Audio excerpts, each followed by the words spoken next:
All right, ladies and gentlemen, I'm Cody Johnson with CBH TV and the Senior Babe Ruth World Series Broadcasting Network. I'd like to welcome everyone aboard for our last game of the night. We have got the Columbia Basin River Dogs squaring off against the team from Mobile, Alabama, the Raw Dogs. We got two teams undefeated so far in World Series play. We are in the what they call the pool play or round robin section of our tournament. We have 10 teams in two different divisions. Top 3 teams from each division will go on to the championship bracket.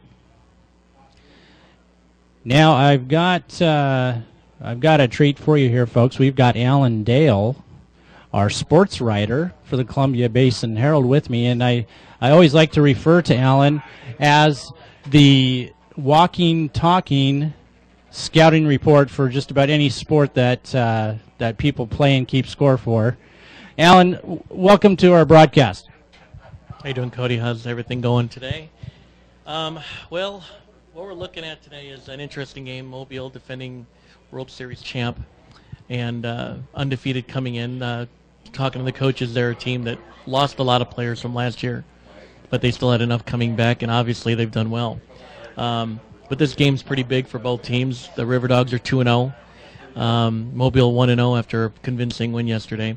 What we're looking at right now for the River Dogs after play today is that if they win this game, they're pretty much assured a top 3 spot in the pool. San Gabriel was eliminated, so there's 4 teams now playing for 3 spots. If they win tonight, they are pretty much almost even guaranteed a top 2 spot in the pool and odds-on favorite to win it because all they would have left is Onondaga after a day by tomorrow. So we'll see. But if they lose this game, obviously, then they'd have to beat Onondaga to ensure advancement because if they lost to New York and New York ends up losing to Ottumwa, then they're done. They're done for the tournament. Yes. So a lot of mathematics in what Alan just explained here. And we're going to have some brackets up on our website, ColumbiaBasinHerald.com, later tonight with scores. Now, Alan, I want to ask you, this team from Mobile, defending champions, as far as the River Dogs are concerned, what's the bright side of what they've been doing so far in the tournament here? Well, there's a few things to like. First off, they've had this bend, don't break pitching approach, starting with day one. Davis Engel, workhorse, 112 pitches. Yesterday, Stockton Taylor getting out of jam after jam after jam. They haven't been overpowering. They haven't been overwhelming, but they've done what it takes to win by making the big play at the big time. Is that going to be successful tonight? We'll see. But, you know, you're playing a much better hitting team in Mobile, and I don't know if you can afford those type of gives as much. So, but they've done it so far, and why fix it if it ain't broke yet? Also, I like our runners. on the base pass. They've been very aggressive. They've showed their speed. They have done things on the base pass that have made them force issue for the defensive teams. I think some of the errors they've induced is because they are aggressive, and I like that. And the third thing I would also say pretty much is that, with the exception of a few botches in the infield in Game 1, they've been pretty much clean defensively. They have to do all three of those things to give themselves a chance. Yeah, they have. They've done real well in that department. Now, on the other side of what's going on here against this team from Mobile, what has to be some of the big concerns in your mind for this River Dog team? Well, we have some obvious concerns because, you know, if you want to take it from both games, going back to yesterday, I mean, they were one blown double play to end a fourth inning that they started with bases loaded and no outs. And what ends up happening is that you got a team that, you know, has been in positions where they have had the bases loaded and they could have gotten taken out by the San Gabriel pitcher and the catcher threw the ball away. So basically, they have done the right things to win games by making the least amount of mistakes. The other teams have blown it. But hitting-wise, they really haven't done enough offensively to put the fear of anything in anybody. And I think that's our concern, because they aren't winning the games on their own merit as much as the other team's lack of merit. And I think in a game like today, they're going to have to actually go out and win it rather than hope the other team loses it. But they have been the aggressor, which helps. You know, they were kept in check by a pretty good Ottumwa pitcher. They were kept very much in check by a very good, decent San Gabriel pitcher. I mean, really, if they don't make that error yesterday, they don't implode, and I think they would have won that game. So, I mean, these are going to be better pitchers down the road, and they have to start hitting, because once you get to the playoff rounds, you're going to play better pitchers. You're going to play guys with more control, more speed, and they are basically going to, you know, need to start getting into a groove now before it's too late, because you can't expect to just get hot against good pitching. And other than that, you know, if they want to get a trophy, they need to start hitting the ball hard to places where the defense is and not where they're standing. But I don't know. They've been fortunate so far, and they got the home crowd on their side. I've seen weirder things happen, but I think they still need to play a little better. But they are playing with a lot of heart. Got to give them that. And I guess that is probably one of the differences in sports. I mean, with baseball, just like you said, anything can happen. One single play. And, you know, it's exactly what you said, you know, over the weekend. You know, every run scored is so valuable. Yeah, every situation is its own moment. Everything is valuable on the field. Everything you can do to win is great. Everything you can do not to lose is great. But I think to win a World Series championship, or any kind of title for that matter, I think you really got to be able to say, we're going to seize this and win it. I think if you play not to lose, it's a safe way to play. But I think, you know, when Mobile yesterday was 0-0 after 3 innings, and they said, okay, we're tired of this, and they went and blew out the New York team, that's taking the game over. And I think that's what this team is going to have to do at some point, and take the game over and win it, and on its own merit. But, you know, like you said, everything has its importance, and I think they're learning how to win any way possible. I think that doesn't hurt either. All right. Alan Dale, sports writer for the Columbia Basin Herald. Alan, thank you so much. Thank you. All right, I want to give you a quick rundown on the scores from today. In our first game of the day, we had Cape Cod, Massachusetts, taking on Noblesville, Indiana. Cape Cod 10 over Noblesville 5. In our second game, we had Portland, Oregon, scoring 18 runs against Eagle Pass, Texas. Final on that was 18-1. And the game we just wrapped up here, San Gabriel, California, ended up losing a tough game to Ottumwa, Iowa, 4-0. And that's going to put San Gabriel out of the running here. They're 0-3. Excuse me. They are 0-3 in the tournament. Now, there are, as mentioned, we have two different brackets. We've got the American and the National divisions. Right now on the American side, we've got the River Dogs leading that division 2 wins, 0 losses. Mobile, Alabama has only played 1 game, and they're 1-0. Ottumwa is 1-1. Onondaga, New York, team out of Syracuse, is 1-1, and of course San Gabriel at the bottom of that division, 0-3. Now on the national side, we've got Portland, Oregon, with a commanding lead, 3 wins, 0 losses. Then we kind of pile up after that. We got Puget Sound, Cape Cod, Massachusetts, each with 1 win and 1 loss. In 4th place, we've got Noblesville, Indiana, with 1 win and 2 losses, and Eagle Pass, Texas, with 0 wins and 2 losses. I'm Cody Johnson with the National Babe Ruth World Series Broadcasting Network, ColumbiaBasinHerald.com, and the iFiber TV network here in Grant County, Channel 1. And do want to send a special thank you out there to iFiber, our partner out there. They are providing our internet access. We do have the, according to stats that I'm looking at right now, we do have the fastest iFiber internet in the country, right here in Eastern Washington. And I guess that's why they're able to provide such good service, not just internet, but phone and on the television side. In just a moment here, we're going to go on over to KULE radio, and they're going to help us call our game. This is your last game of the evening. Mobile, Alabama Raw Dogs are going to be your home team. Columbia Basin River Dogs will be the visitors in blue.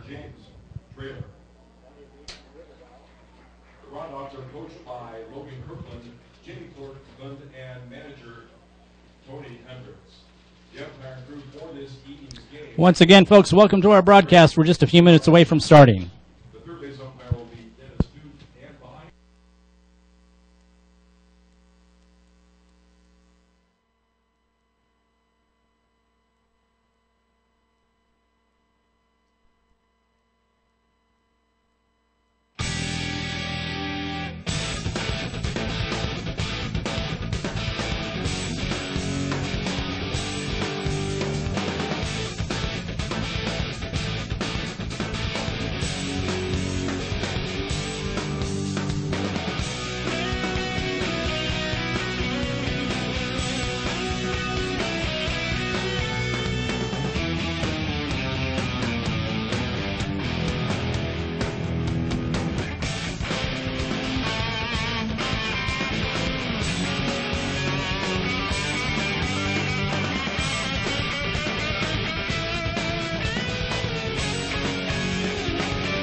The left fielder, Cole Jarman, the center fielder.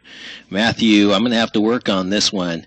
Georgia Howski is going to be the catcher, and Brett Underwood, the right fielder, is going to be hitting 8th, and James Traylor, the pitcher, is going to be hitting 9th. And with that, since they're doing the Star Spangled Banner, I'm going to go ahead and send it away for about 2 minutes as they get ready to come out and warm back up, and they'll see you back in about 2 minutes.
as we're here for your 2011 16 to 18-year-old Senior Babe Ruth World Series here at Ephrata, Washington at Johnson O'Brien Stadium. This is going to be Game 12 and the third day of the tournament and the closing game of tonight.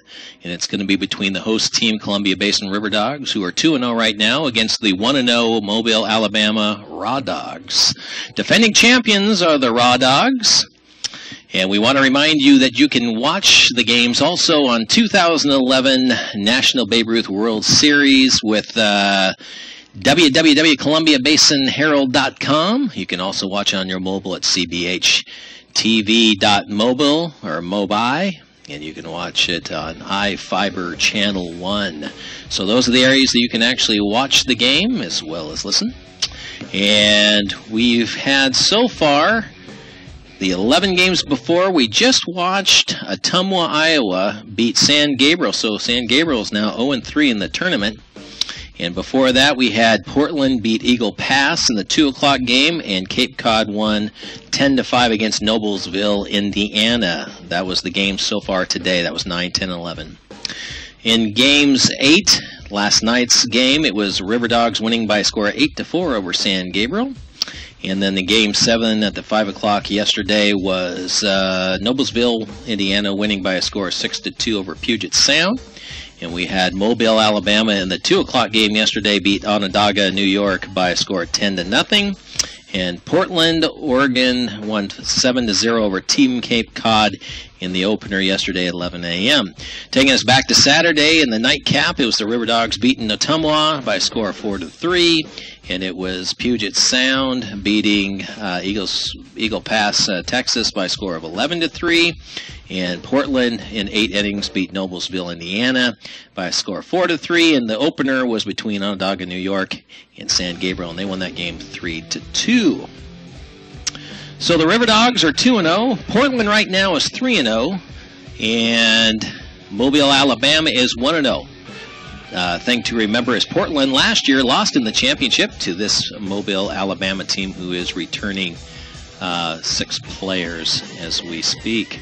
So they're out there doing their warm-up pitches, and it's going to be James Traylor, and the ball gets thrown down to the second baseman, Chambers, and we're getting ready to start our game. And our leadoff hitter for Columbia Basin is going to be Davis Engel, number 4 for the River Dogs. And Davis, his hometown is in Ellensburg, and his school is, he's playing right now for Skagit Valley Community College. And he's 18 years old.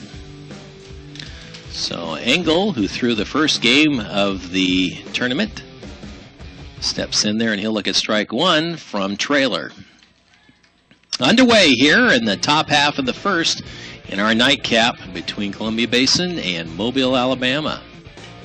Davis then fouls the next one off and almost takes out some of his own players over there. Coming out is Alvarado in the on-deck circle. And he'll throw the ball back in. Looks like maybe Dennis Duke is behind the plate tonight, or maybe he's down at third. Can't tell just yet. That might be him down at third base. And the 0-2 delivery to Davis Engel, strike 3, looking so quickly. 1 down on strikes as Davis Engel. That is going to bring up number 22, Cameron Alvarado, the shortstop. One thing about it with the Mobile, this only being their second game, we're probably seeing their second starter. A lot of times that's the way they will throw them, because the important part of it is it's not only the matchups, but you're trying to get them set for the consolation round also when you're a team that has a success like Mobile's been doing. First pitch into Alvarado is inside for ball and in the dirt. Next pitch is right over there for a strike. For strike 1. 1-1 your count, 1 out here in the top half of the first. And Alvarado swinging at an identical pitch. The first one was a ball, but it's in the dirt, and he swings at it for strike 2. 1-2, the count on Alvarado. Traylor working pretty quickly, right-hander. He'll throw hard, and he does throw hard, and that pitch is outside for ball 2. 2-2 now the count On deck for the River Dogs is Stockton Taylor, your third baseman, and there's another one that Dirty swings at, so it must be a pretty good-looking breaking ball. As Alvarado is then thrown out at first base as the catcher had to pick it up out of the dirt. So that's going to bring up Stockton Taylor. 2 breaking balls that were in the dirt, actually 3 of them where he laid off the first one. Swung at the next 2 that actually made their way into the ground. Stockton Taylor steps in with 2 away here in the top half of the first inning. And there's a nice curveball that comes right into the zone for strike 1. So Taylor not wasting any time. And the next pitch will be fouled off by Stockton off his own front right or left foot, that would be. He stands in the right-hand batter's box. Stockton wears number 11 on his back. Stands pretty close to the plate when he bats. Trailer's next delivery on the way. That's going to be hit out towards the second baseman, and Trey Chambers picks it up, and he'll throw it over to Radoslich, and they're out of the inning, 4-3. So 3 up and 3 down quickly for the Columbia Basin River Dogs. And after 1/2 of play, it's Columbia Basin 0, Mobile, Alabama coming up. This is the 2011 16-18-year-old Senior Babe Ruth World Series Broadcasting Network. We'll be right back in a minute and a half.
To Washington at Johnson O'Brien Stadium, where we've got your Senior Babe Ruth 16 to 18-year-old World Series.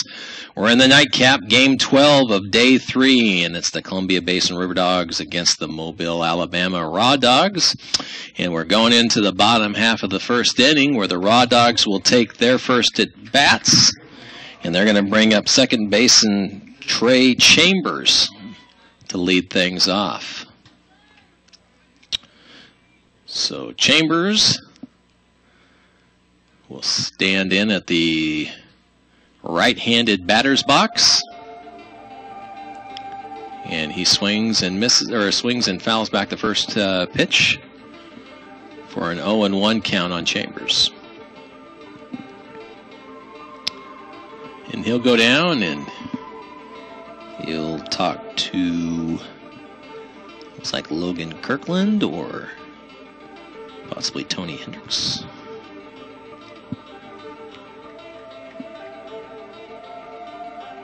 And he's back in the batter's box with an 0-1 count. And Darling's next pitch on the way is just misses inside, not by much. 1-1 the count on Trey Chambers. So Seth Darling out on the mound for the Columbia Basin River Dogs, and his next delivery on the way is fouled back. Darling throws hard. That's what he does. And we'll see how well Alabama catches up to it, and we'll see how accurate Seth will be. 1-2 now is the count on Chambers. Next pitch on the way is fouled back behind the screen, keeping the count at 1-2. On deck is number 10, Troy Brown, the shortstop.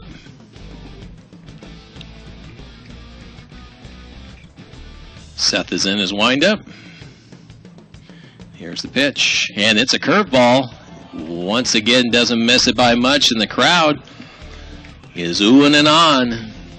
And it didn't miss by much. The first pitch didn't miss by much either. Counts now 2-2.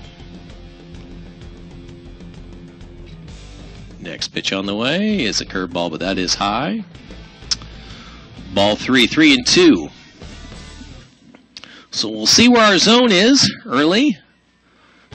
If it's small, I would have to probably say it's going to probably favor Mobile a little bit. 3-2 count. It's fouled back. High fastball. So the count remains full on Trey Chambers. Bottom half of the first, nobody out yet. 0's your score. Here's Darling's next pitch on the way, and that's right down the middle for strike 3. Just about where the first one was. So down on strikes goes Trey Chambers, and that's going to bring up number 10, Troy Brown, the shortstop.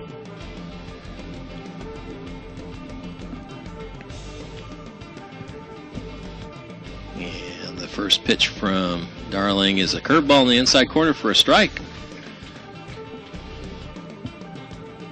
So Darling switching up speeds good here in the beginning. Next pitch from Seth on the way. Not sure where that pitch is at. Not sure where that pitch is at all. So 1-1 now the count on Brown.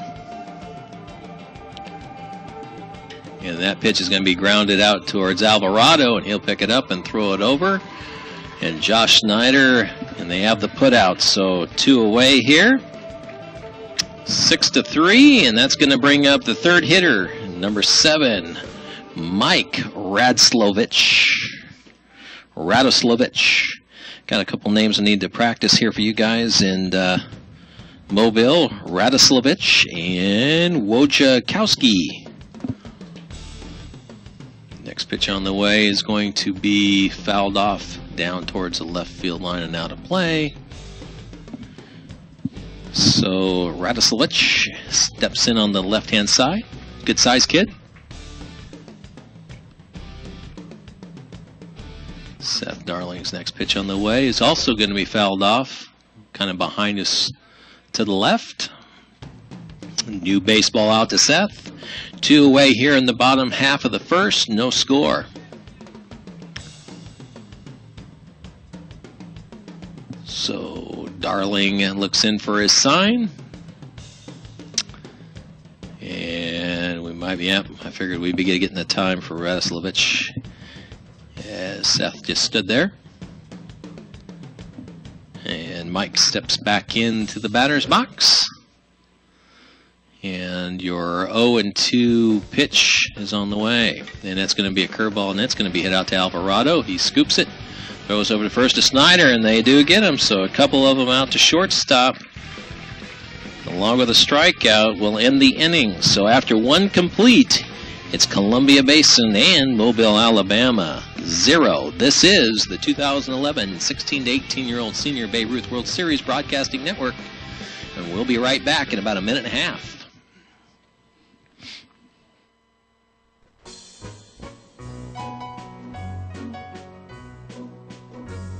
Come on down to the 2011 Grant County Fair. Tons of fun for the family and lots of activities and crafts, food and livestock, the Moses Lake Rodeo Roundup and the Demo Derby, and lots of other stuff. The 2011 Fair will be held between August 16th through August 20th. So come on down and bring the family. You can find us at the fairgrounds here in Moses Lake.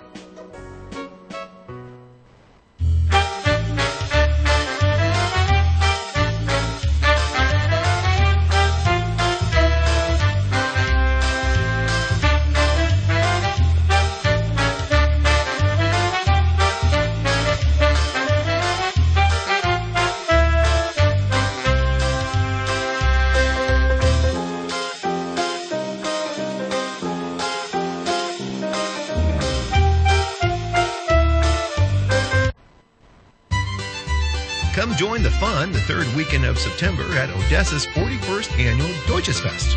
Enjoy authentic German food, games for the kids and for the adults, beer gardens, and great music throughout the entire weekend.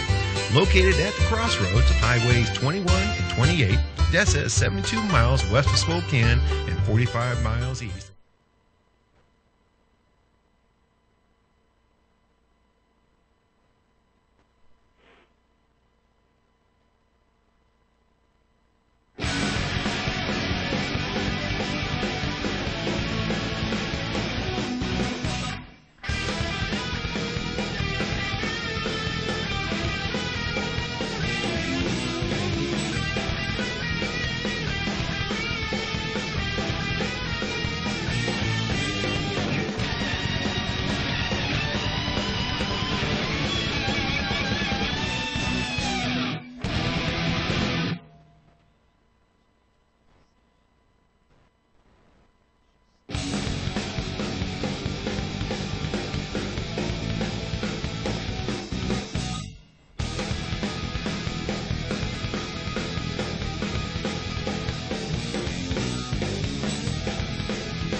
For the year is hitting 297.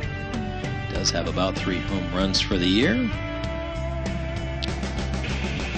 He'll step in. Trailer will go into his windup. Then just a little bit low. Pretty good looking pitch. So both sides, strike zone's in there pretty tight. Still around the way, and that's called inside. Doesn't match much either. Yamani will step back in with a 2-0 count. Both pitchers pitching well. Pitch on the way is a nice curveball right in there from Trailer for strike one. 2-1 now your count on Yamani.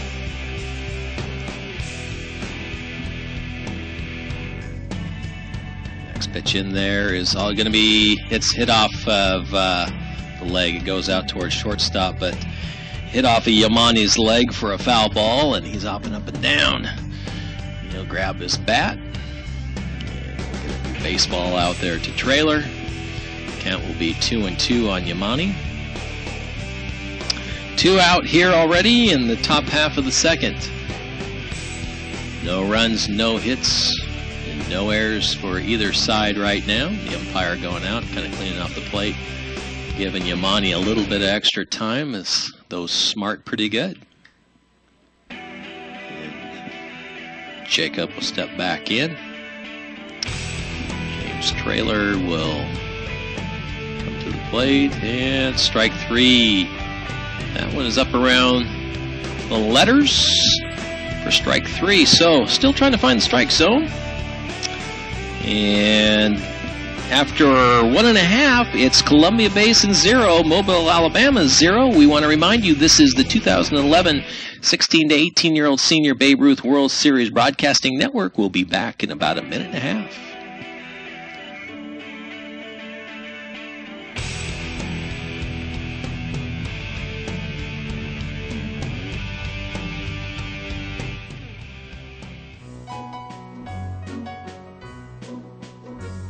Come on down to the 2011 Grant County Fair. Tons of fun for the family and lots of activities and crafts, food and livestock, the Moses Lake Rodeo Roundup and the Demo Derby, and lots of other stuff. The 2011 Fair will be held between August 16th through August 20th. So come on down and bring the family. You can find us at the fairgrounds here in Moses Lake.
Welcome back, Senior Babe Ruth fans. We're here in Johnson O'Brien Stadium in Ephrata, Washington.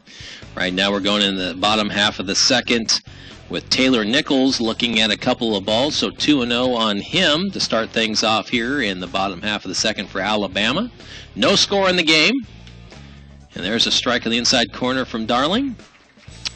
2-1 now your count. On deck is going to be number 4, Corey Bryan, the left fielder. So Darling, oh, time is called for Taylor Nichols, the cleanup hitter. And Seth comes from Cleellum. He's going to Spokane Falls Community College. There's a skyrocketing ball that Stockton Taylor is getting over and will make the catch in foul territory, but was starting to drift back. So there's your first out of the inning. F5 to the third baseman. And number 4, Corey Bryan, the left fielder, will be the next batter coming to the plate. The 5-hitter for Mobile, Alabama.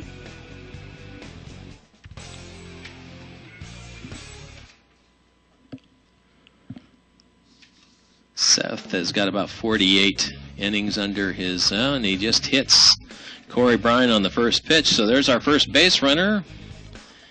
Hit by pitch as he heads down to first base. Seth has got a little bit of a high ERA because he looks like he can walk quite a few people. He strikes out a lot of people. Struck out 40 in 48, but he also has walked 35 in 48 innings. So a little bit of control issues here and there.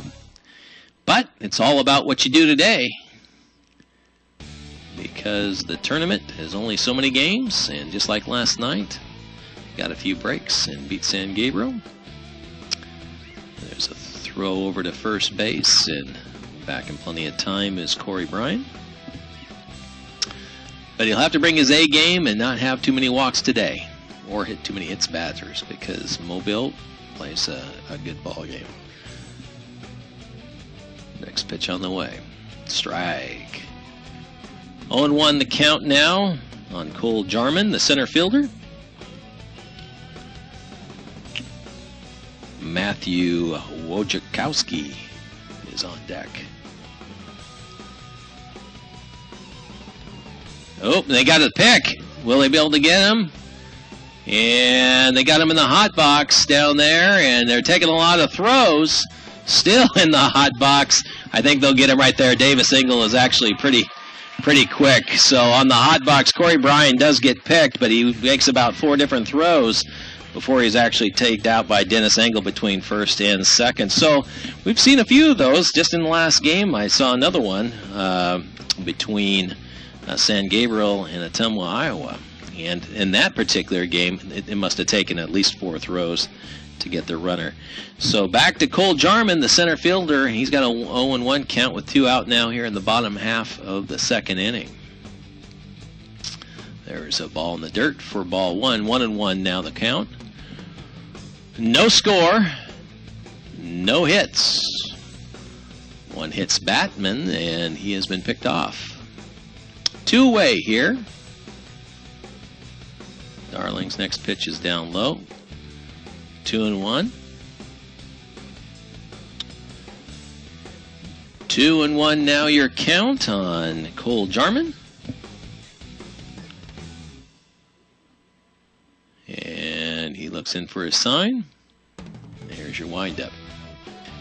That's going to be fouled off down towards the first base line and over by the fence. Ball boy will go get it.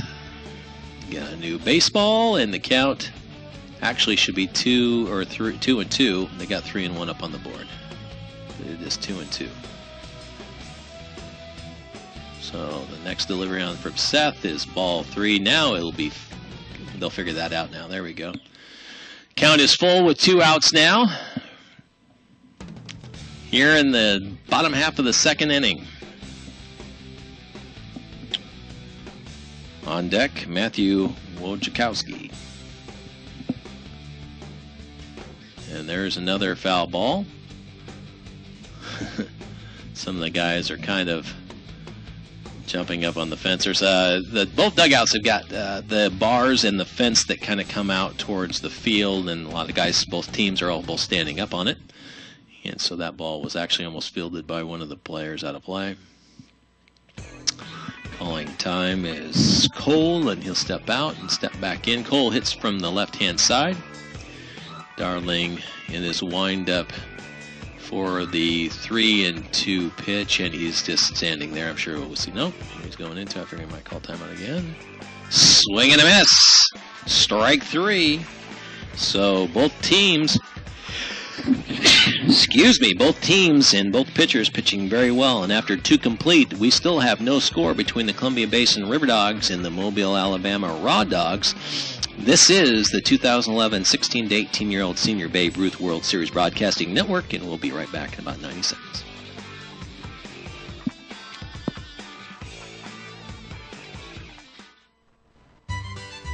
Come join the fun the 3rd weekend of September at Odessa's 41st Annual Deutsches Fest. Enjoy authentic German food, games for the kids and for the adults, beer gardens, and great music throughout the entire weekend. Located at the crossroads of Highways 21 and 28, Odessa is 72 miles west of Spokane and 45 miles east of Moses Lake. Bring the whole family. There's something for everyone at this year's Deutsches Fest in Odessa.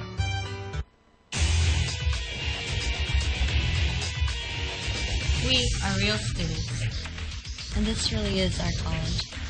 My dream will change the outcome of my life. My college is allowing me to achieve my dream. My dream is to be a pilot. My dream is to be a nurse. Only you can determine your dream. Big Bend will help you get there. What's your dream?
First River Dog for the inning is Matt Noyola, and he'll look outside for ball 1, fastball. The catcher for the River Dogs on deck is going to be number 36, Seth Darling. The pitcher, as catcher Wojciechowski heads out there to talk with his pitcher, James Traylor. And so he'll work his way back. And Noyola will step back in with the 1-0 count. No score, top half of the 3rd. Here's the pitch, is high outside. Ball 2. 2-0 now. Noyola. So both teams looking to get something started. And next pitch on the way from Traylor's a strike. 2-1. Now the count on Noyola. Traylor's next pitch on the way is a curveball inside. 3-1 now. So Noyola trying to get something going for the River Dogs as they've had 6 up and 6 down in the first 2 innings. Next delivery on the way is going to be hit, and there's a base hit over second base. Over Trey Chambers, and the right fielder Underwood. Brett will throw it in. So over at first base is Noyola's drawing first blood with the first hit of the ball game. And that's going to bring in Seth Darling, the pitcher for the River Dogs tonight. Seth is mainly, I think, used for pitching, but let's see. He is, if I can get you a stat here, he's going to bunt, and he pulls it back. So Seth is hitting 250, and he got 24 at-bats, 6 hits, but he does have a home run. Seth is a pretty stout boy. Steps in on the right-hand side. 1-0 is the count. Noyola over at first base, nobody out. He will sacrifice down to the first baseman, and he will come back to the second baseman covering, which is Trey Chambers. Pitcher was getting over also, so there was a little bit of a group over there. And but out over Seth Darling, 1-4 on the putout. It's going to bring up number 31, Johnny Navarro, the center fielder for Columbia Basin. Moving down on the sacrifice is Matt Noyola. Johnny Navarro is hitting 253 this year for the River Dogs. Navarro is from Quincy. He'll look at a pitch in the dirt for ball 1. So Navarro still in Quincy High School. He is 18 years old. Taking his lead out there is Noyola. Next pitch is on the inside corner for strike. 1-1 now the count on Navarro. So the Empire's starting to give a little bit more on the inside corner. Those are looking like strikes, at least from up here. Rather see that than squeezing. And just a look down at second base.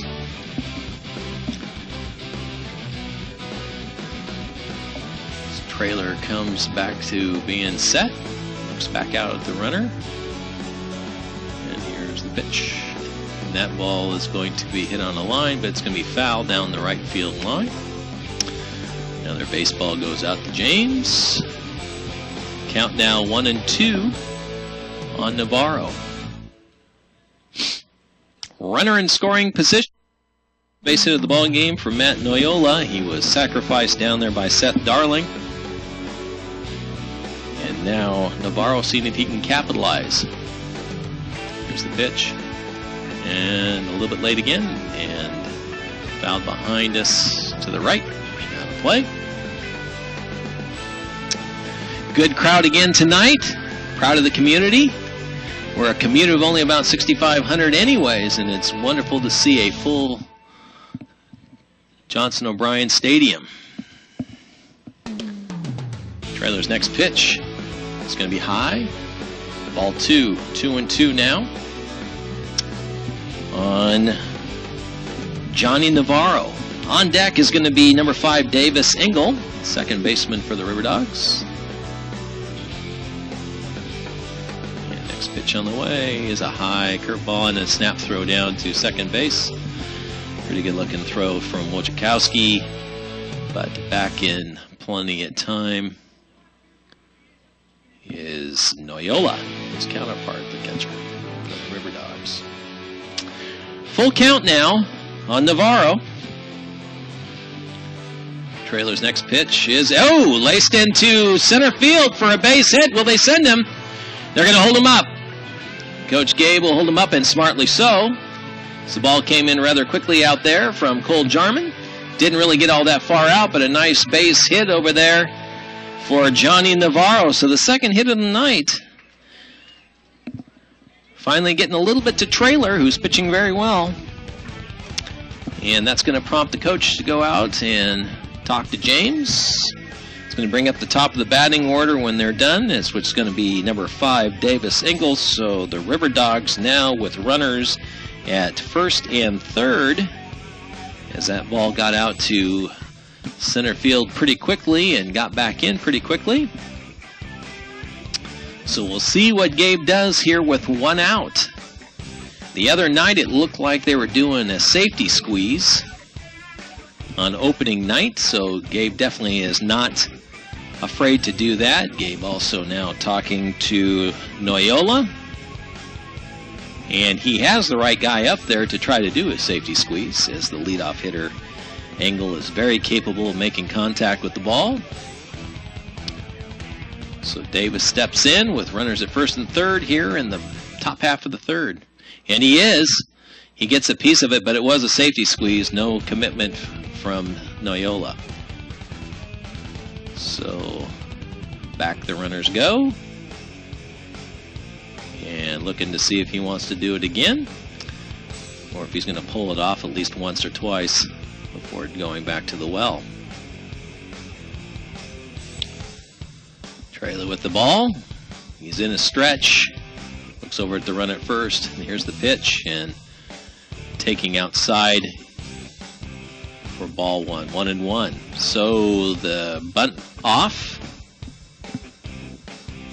He won't hesitate to throw it back when he thinks another pitch might come over the plate, though. I know him pretty well. He's my nephew. And that's going to be fouled off. Now 1-2, so that will be off the charts now, as with 1-2, probably not going to go into the bunt. One away for the River Dogs here in the top half of the third. Next pitch is got a piece of it. Fouls it back, does Davis. Keeps the count at 1-2. Over at first is Navarro. Down at third is Noyola. One away here in the top half of the third. Couple of hits for the River Dogs this inning. First couple of the ball game. Trailer's next. There goes the runner. And they're going to throw down to first. And back in plenty of time. So now both runners are in scoring position. So the catcher went down to third base to see if he could catch. Noyola trying to either nap or trying to lead off too far to see what they were going to do if they weren't going for Navarro. So Wojciechowski went ahead and looked like he was going to fire it down to second, but then let it go down towards third. So runners at second and third now with a 2-2 count on Davis Engel. Base hit would score 2. That ball is inside, so now we're at full count on Engel. On deck for the River Dogs is Cameron Alvarado, the shortstop. So the River Dogs trying to get something started here. That's going to be a ground ball, and he's going to come back, and we're going to get a hot box. We're going to see if we can move up the runners. Davis Engel needs to move up to second base. He's not going to, though. And so anyways, and so the leadoff guy comes down. And so basically we still have Noyola. So both runners ended up down at first. And then going down to second base, Engel finally does, as the whole team kind of collapses on the hot box. It gave Engel a chance to finally move up to second base, which was exactly what Noyola was trying to do. He was trying to get into the hot box so the guys could make it around, because the ball was hit to the third baseman. Up with it was Taylor Nichols, and he threw it home and got the hot box going. And that's going to bring up Cameron Alvarado. Looks high for outside for ball one. So 2 away, and actually it's not Noyola that actually is out. It's Navarro over at third base when they tagged him. So in the hot box, he is tagged out. Davis Engel over at second. There's a strike to even up the count on Cameron Alvarado. So 2 away.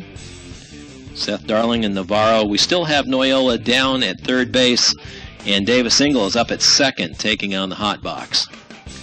That pitch is inside and high.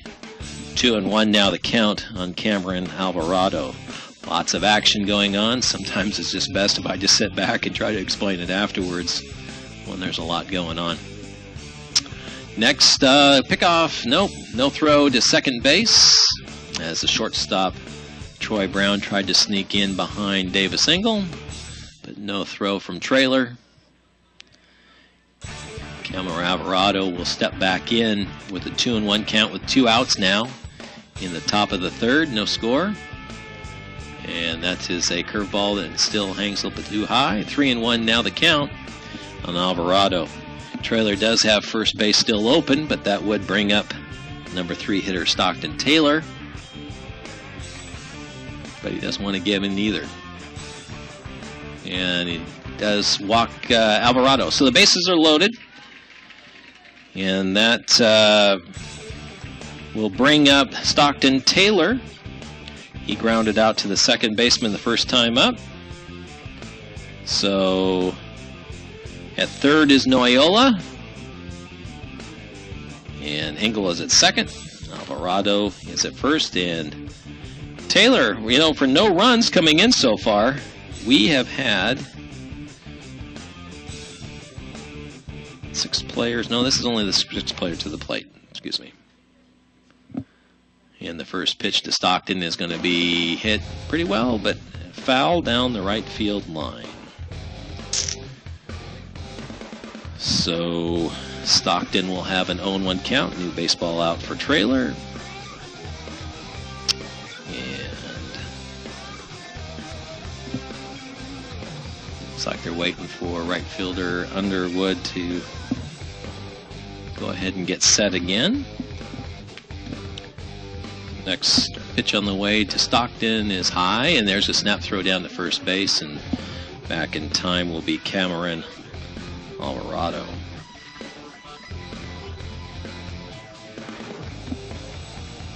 So Traylor gets back up on the mound, and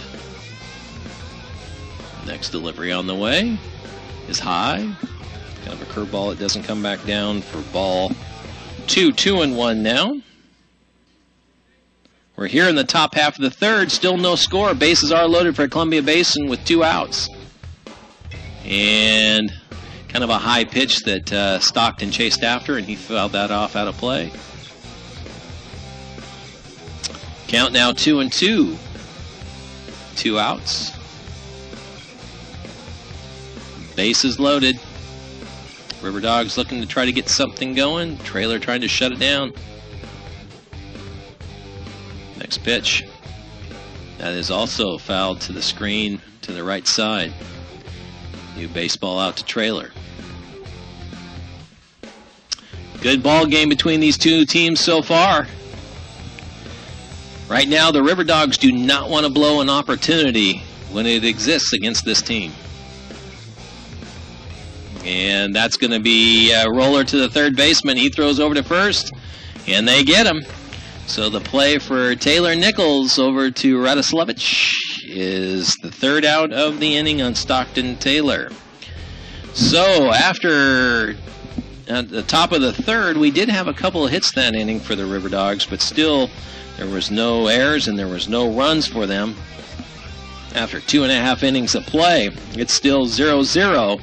Columbia Basin in Mobile, Alabama. This is the 2011 16 to 18-year-old Senior Babe Ruth World Series Broadcasting Network. We'll be right back in about, how about do 60 seconds this time?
River Dogs did get a couple of hits in their tap.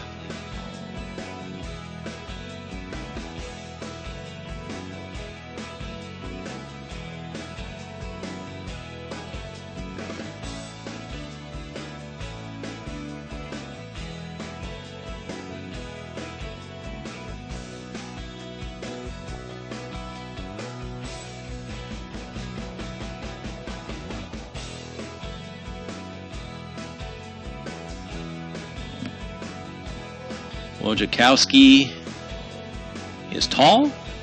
He's pretty stout. Well-built guy. And when he hits it, it looks like it's been hit. And that ball is going to be, and Seth hits it with his bare hand. What a play! Wow! Seth hits it with his bare hand, slowed it down for Alvarado. Alvarado had to bare hand that ball and comes up with it and fires over in time to get Wojciechowski. What a great play. So 1 down, 6-3. And that's going to bring up number 3, Brett Underwood, the right fielder. A bang-bang play. And umpires is going out there to make sure that Seth's all right, because that ball was actually hit pretty well, although it did take a couple of hops before it came up on his bare hand. And I think he was also asking him, you want to give a couple of regular tosses, and I think he was just telling him it didn't catch any of my fingers or anything like that, maybe just the meat of the hand. So the first pitch to Underwood is a curveball. Couldn't quite pull it down for ball 1. Underwood also standing in on the left-hand side.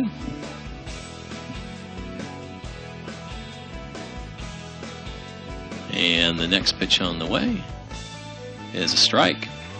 So 1-1 now on Underwood. Underwood, just about the same build. There's a lot of well-built kids from this Alabama team. They're just big and stocky and strong. Next pitch from Seth is in the dirt. Bounced up about a good 3 feet before it got there. 1-2 now the count on Brett Underwood, your right fielder for Mobile. Next pitch, just missing on the outside corner. Just a bit outside. 2-2 now the count.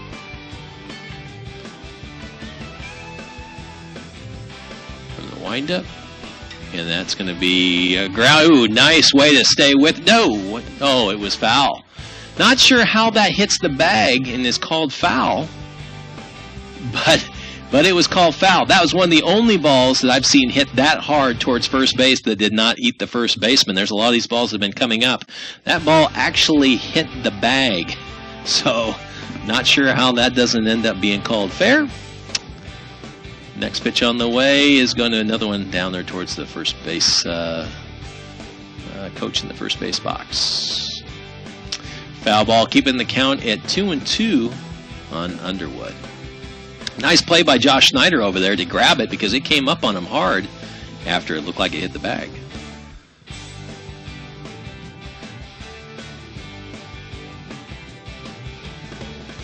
And your next pitch on the way is swing and a miss.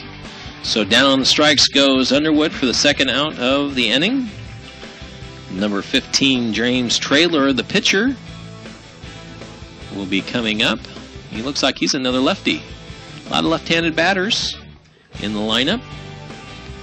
Going against Seth, the righty. Seth doing a great job of throwing strikes so far today. And I don't think he's given a free pass. Just the hit batter. Hit batter in the second. Next pitch on the way. And that's high for ball 1. 1-0 on Traylor. Pitching a good game himself. And time is called. Traylor will step back in. And Darling will go into his windup. And here's the pitch. And that's fouled up. And I think it's going to make its way out of play. And it does. Behind the bleachers here. Kind of off to the right. New baseball goes out to Darling. And 1-1 is your count with 2 away here in the bottom half of the third. Darling's next pitch is on the way. Nope, in the dirt. 2-1. On deck is leadoff hitter Trey Chambers, the second baseman. So far, Seth has gone through the minimum as they picked off the hit batter. 3-1. That pitch didn't miss by much either. 3-1 the count now on trailer. Next delivery on the way. No, that's high. Ball 4. So down for the first free pass is trailer. And the second base runner for Mobile. And that will bring up Trey Chambers, the second baseman. Number 9 on his jersey.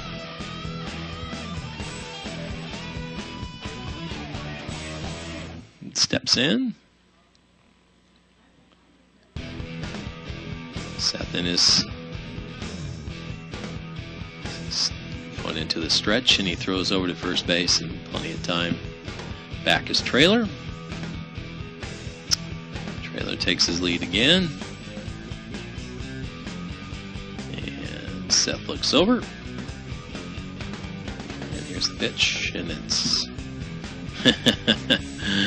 maybe a little makeup there. That looks pretty high and outside, but it's called strike 1 on leadoff hitter Trey Chambers.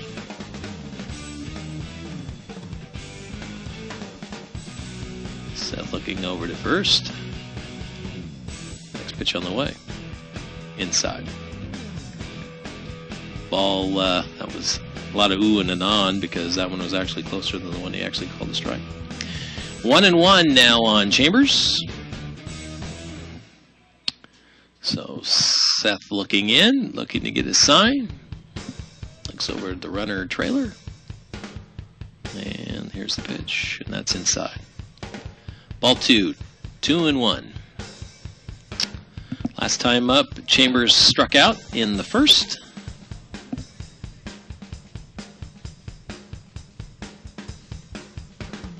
Seth looking in. 2-1 count on Chambers. And here's the next. Nope. Oh, he got him! Yes! Picked him off over at first base, and it wasn't because Trailer didn't know it was coming. He just lost his footing, and that was enough for them to lay the tag on him over there. So picked off again for the second pickoff for Seth Darling, getting him out of a little bit of a jam for the people he's given free passes to. After 3 is complete, he's also gone through the minimum. It's Columbia Basin 0, Mobile, Alabama 0. This is the 2011 16 to 18-year-old Senior Babe Ruth World Series Broadcasting Network. We'll be right back after about a minute and a half.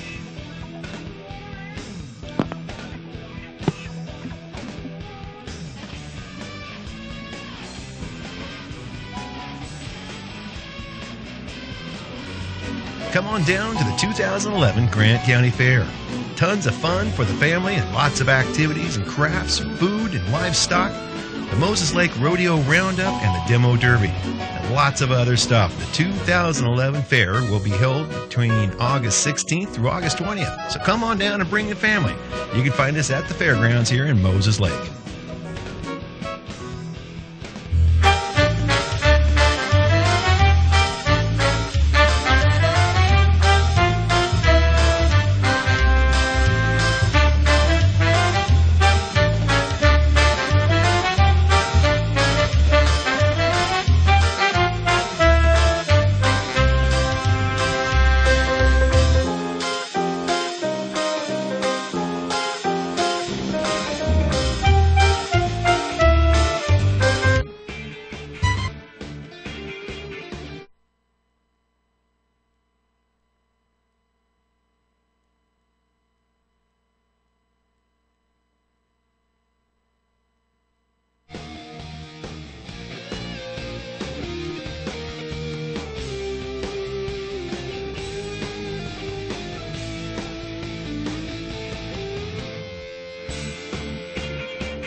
Riverdogs. The first pitch in on Josh Snyder is for a strike.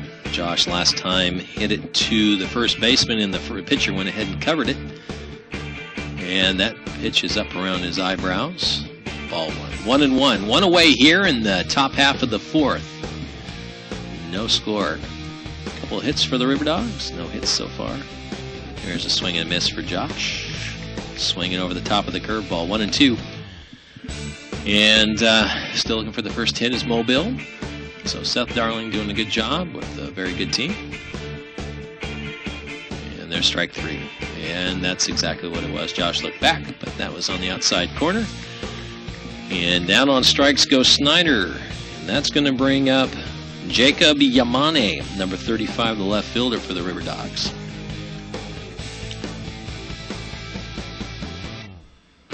So Yamane stepping up, and last time up, you know, I didn't put down what Yamane did. Always got to have one of those a game. But he looks at ball one here at this at bat. Next pitch on the line. Inside, ball two. 2-0 on Jacob. Number 20, Matt Noyola, who kind of got things going with a hit himself the first inning, in the first one of the ball game. There's going to be a ground ball, but it's hit slowly. It's going to be a big-time play, and he does get him. So Trey Chambers charging very quickly, gets the third out of the inning, and that didn't take long. 4-3, a couple of putouts. And after 3.5 innings of play, we still have zeros. This is the 2011 16-18-year-old Senior Babe Ruth World Series Broadcasting Network. We'll be right back in about 90 seconds.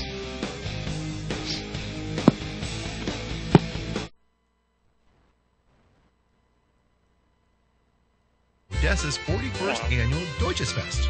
Enjoy authentic German food, games for the kids and for the adults, beer gardens, and great music throughout the entire weekend. Located at the crossroads of Highways 21 and 28, Odessa is 72 miles west of Spokane and 45 miles east of Moses Lake.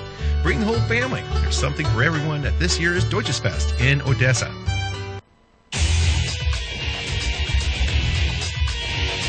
We are real students, and this really is our college. My dream will change the outcome of my life.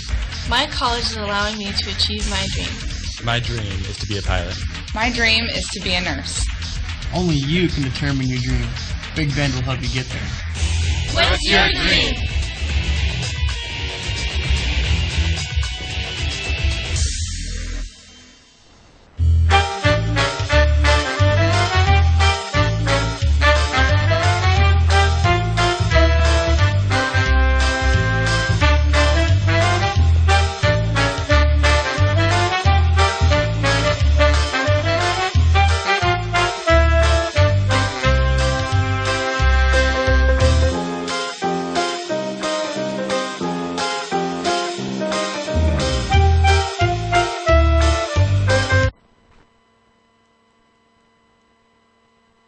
The game against us. Huh. Insane.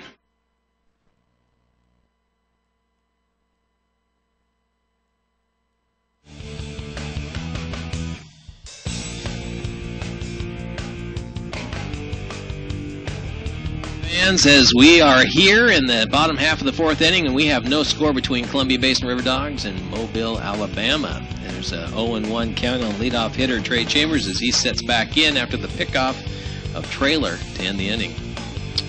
And that's outside for ball one. 1-1 now on Chambers. So both sides looking to get on the board. We've got a good pitching duel going. And Darling looking in. Next pitch on the way is bounced back and behind, now to play. New baseball for Seth. So 0-0 is your score.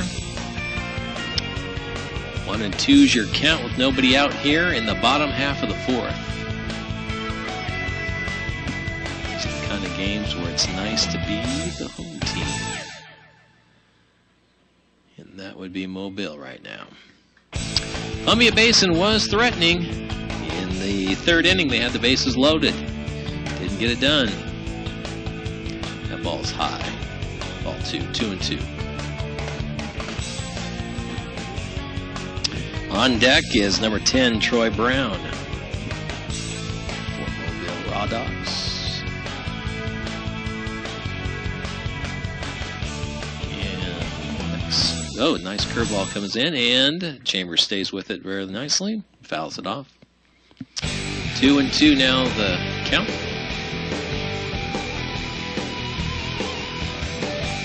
Chambers. Chambers, your leadoff hitter. And next pitch on the way. And strike 3. Let go of it. He let go of the bat, but the bat swung around and caught the umpire behind the plate. There was a little bit of magic there. I'm not exactly sure how he slided the eye on that one. It was pretty good magician's trick there. But down on strike went Chambers, and that's going to bring up Troy Brown, number 10, shortstop. And Seth will set back. And Brown step back into the batter's box, and here's the first pitch. High, ball 1. 1-0 to Brown. 1 out here in the bottom half of the 4th, no score. Columbia Basin River Dogs and the Mobile, Alabama Raw Dogs. Next pitch on the way. Doesn't miss by much. Nayola frames it. Umpire just looks at it. 2-0. And the next pitch from Seth is high and tight. Ball 3. 3-0. On deck is Mike Radoslavich. That ball's right down the middle. Where's that pitch? So 4 straight balls, a couple of them pretty close. And that will bring up Mike Radoslavich with a man at first base.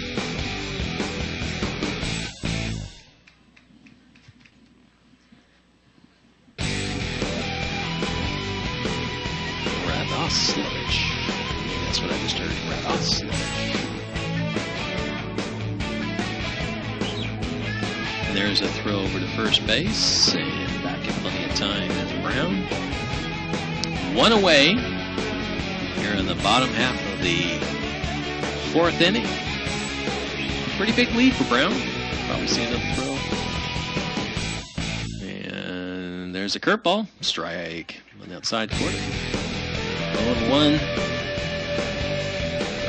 Radoslavich.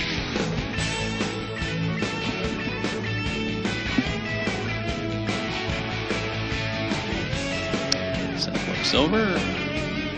Taking his lead. Another throw. Snyder throwing it back. Seth, who's already actually picked off a couple. Brown's got himself a good lead over there.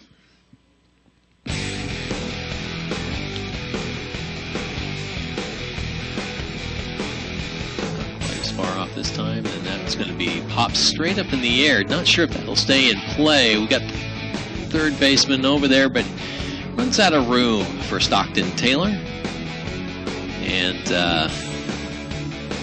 so a new baseball will head out there for Darling, and that'll be an 0-2 count now on Radoslavich.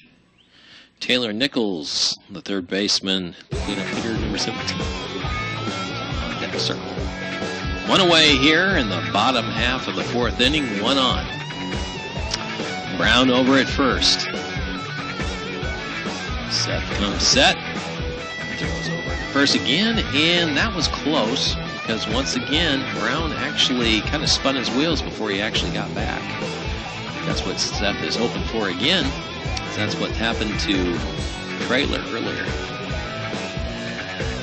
He spun a tire.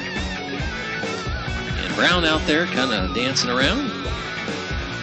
Here's the pitch. And that, ripped over the right fielder's head. It is. And Walker's going to have to get the ball in, and he does. Runners now at second and third as a stand-up double for Radoslavich, and he really gave it a ride there, because it was hit right over Walker's head, and he did throw his glove up. But that's going to bring out Dave Johnson, and he's going to go ahead and talk to him, Seth Darling, about the situation, and just tell him, hey, just go ahead and calm down. We've got ourselves one out here in the inning, and we got Taylor Nichols coming up, who last time popped up to the first baseman. It's a nice time to have your cleaner hitter coming up to the plate, because when you guys got second and third, it's only one away. So we'll see what the Columbia Basin River Dogs could do. The Mobile did a good job of keeping damage control back in the third. Let's see what the River Dogs can do here in the bottom half of the fourth. Still nobody out. That was the first hit given up by Seth, by the way. I wasn't going to jinx him. That was the first hit of the ball game for Mobile. One away. Down at third is Troy Brown. At second is Mike Rosilich.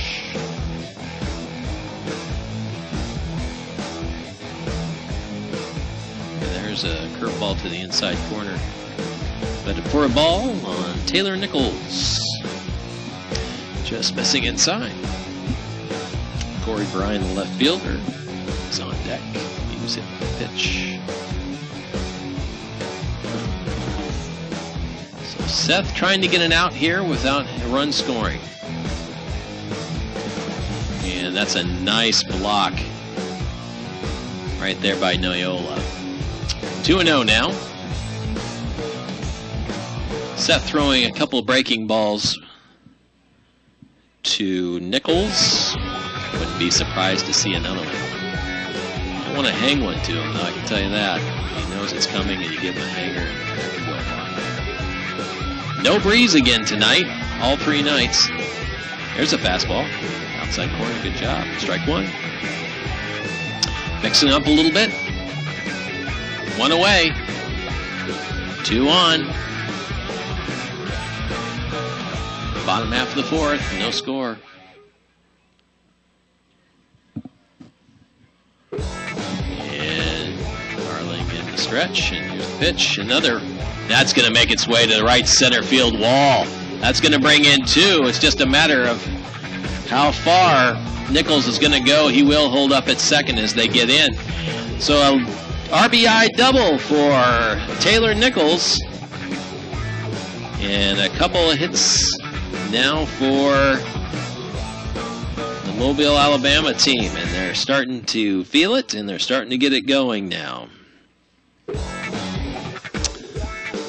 And as I was mentioning a little earlier, I don't think the Columbia Basin River Dogs want to blow too many opportunities when they have the bases loaded, and the number 3 hitter and the number 2 hitter is up. So, well, we're going to appeal first base. It's safe. Just want to see if Nichols didn't hit first base on the way around. And Corey Bryan now will step to the plate with still only 1 out and a runner still in scoring position in Taylor Nichols. That's going to bring Noyola out to come out and talk to Seth and just try to settle him down. Say, hey, we're still in this thing. Let's go ahead and get a couple outs. We've been doing great. And this is a team that can pile them on fast if you don't.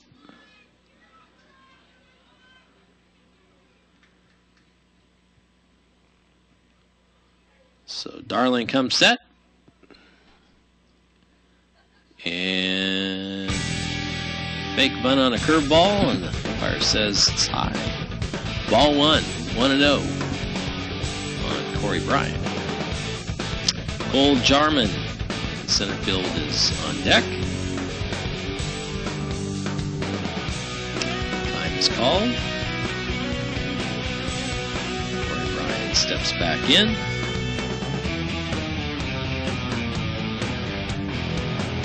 Seth looks in. and goes for a slew pickup. Pickoff play over to Davis, and Davis throws it back to Seth. Back in plenty of time. It's Nichols.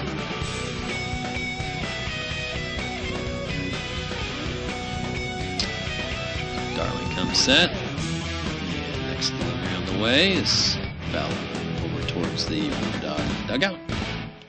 1-1 now is the count on Bryant.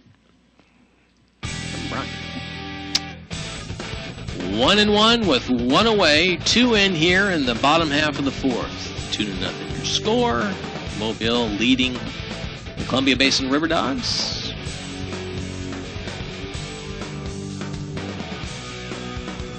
There's a pitch. Fake bunt. Not sure where that pitch was at again. Must have been low.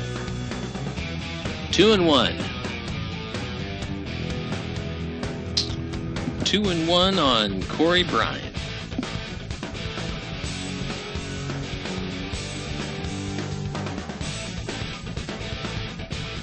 Here's the next pitch. Outside. 3-1. Pitches the last 2 not missing by much. So Bryant steps back in.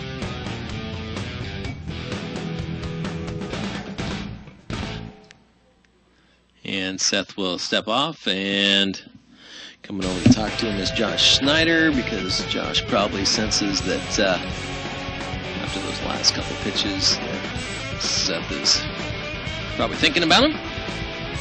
Josh says, don't worry about it, can't worry about it. Come back in, come back after him.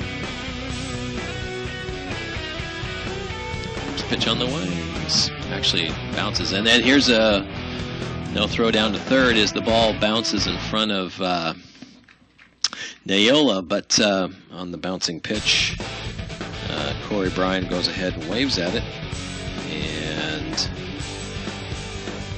will bring the count to full.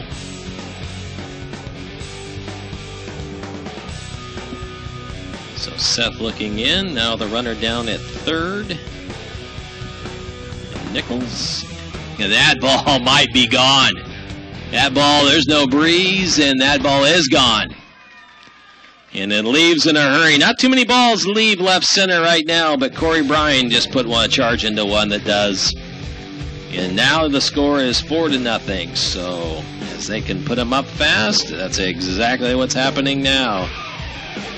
So 4-0 now after Corey Bryant's home run here in the bottom half of the 4th inning. We've only probably been averaging just about less than a home run a game, so that was a good ride put on that one. It was a nice hit earlier by Nichols too. That ball got over the right fielder's head. Chris Walker earlier very well too. So 2 back-to-back, and from your 4 and 5 hitters. And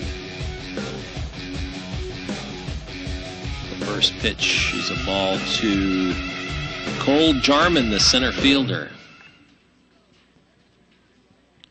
So Cole will step in. He struck out the last time up. And he'll hit it down towards Snyder, and Snyder will field it.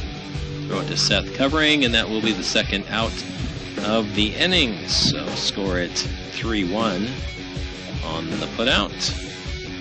That'll bring up Matthew Wojciechowski, the catcher.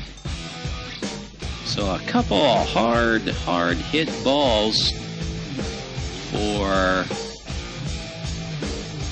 Mobile. And before this inning, there's strike 1. Before this inning, there was no hits. So the hit parade has started with the 3, 4, 5 hitters. This is who you look to. And the number 6 adds another one. That ball's up the middle. Or number 7, I'm sorry. Number 6 just got out. Number 7 gets one out towards center, and getting it in is Johnny Navarro. So over at first base is Wojciechowski. And that's going to bring up Brett Underwood, the right fielder. So Mobile has caught fire here in the fourth. I didn't do their last game, but I believe somebody was telling me that it was kind of a 0-0 game for a while, and then they just went off.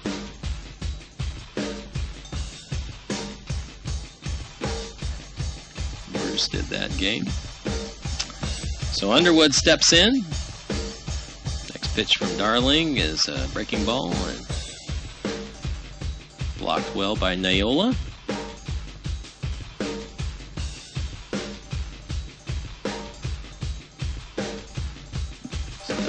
New baseball back out towards Seth, and timeout called by Underwood. Underwood struck out the last time up. And he'll be followed by James Traylor, the pitcher. That's a high pitch for ball 2, 2-0. Actually, it looks like we're going to have a pinch hitter. Where is it, 24? 24. Greg Connor, I think, is in the on-deck circle over there. It'll be hitting for James Traylor.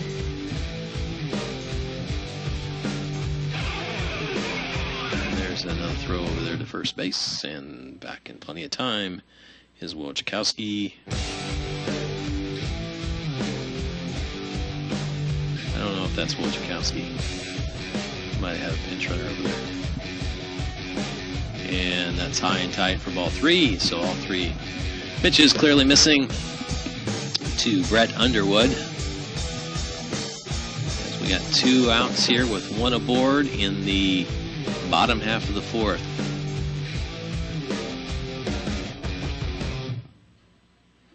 And that's high for ball 4. So 4 pitches from Darling to Underwood. And actually, I think maybe out pinch running, maybe, I can't tell. Couldn't see the number on the back of his head. So we do have a pinch hitter. It's going to be Greg Connor hitting for James Traylor. So 2 outs here in the bottom of the fourth. 4 are in after a double from Nichols and a home run from Corey Bryant.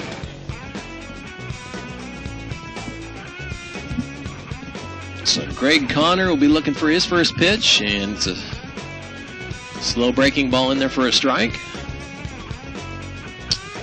Runners at first and second. I think we have a pinch runner out there for Wojciechowski. Underwood is over at first.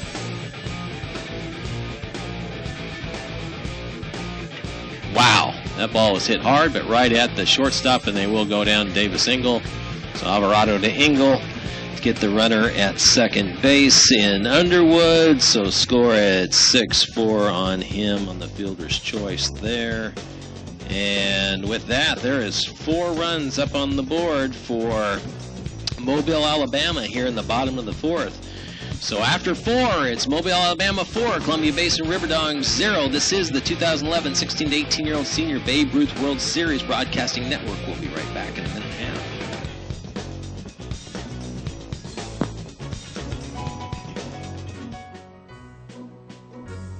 Come on down to the 2011 Grant County Fair.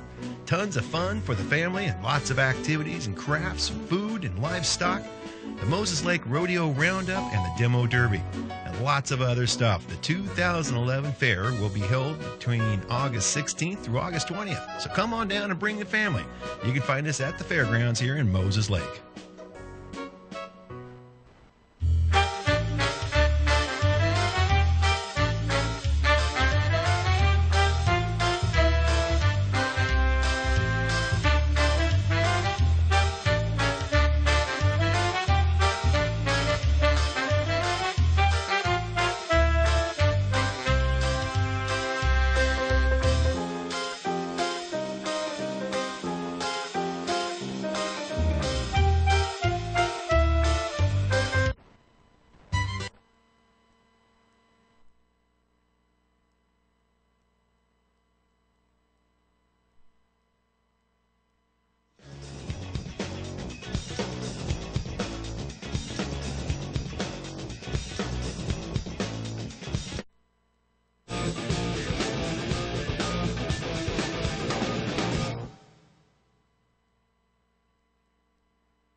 All right, ladies and gentlemen, I'm Cody Johnson with CBH TV. I'd like to thank KULE AM 730. They are having some technical difficulty. I'm going to fill in here for the remainder of this game. For the River Dogs, right now we have got Matt Noyola.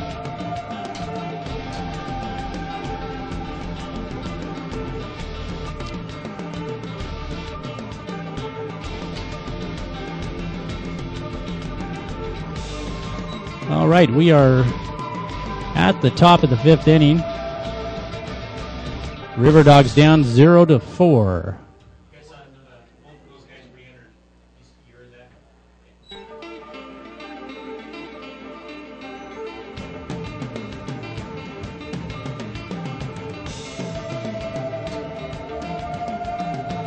Fouled behind home plate. We got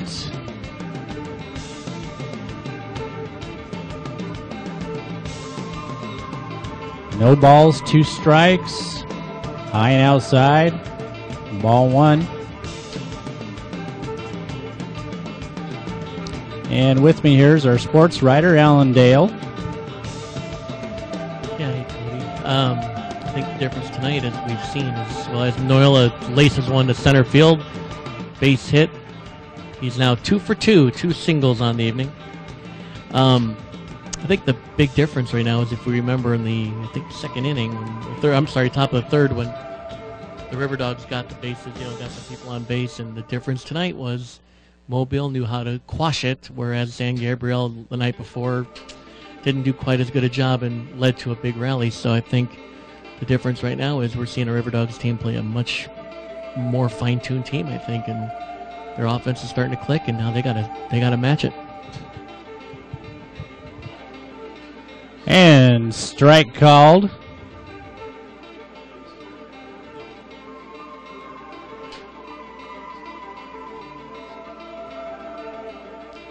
Seth Darling at the plate. No balls, 1 strike.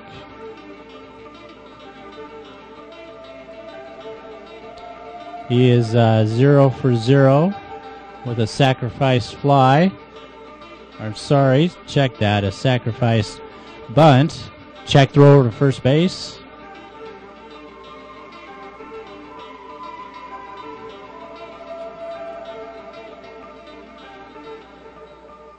Wind up in a pitch. Swing and a strike.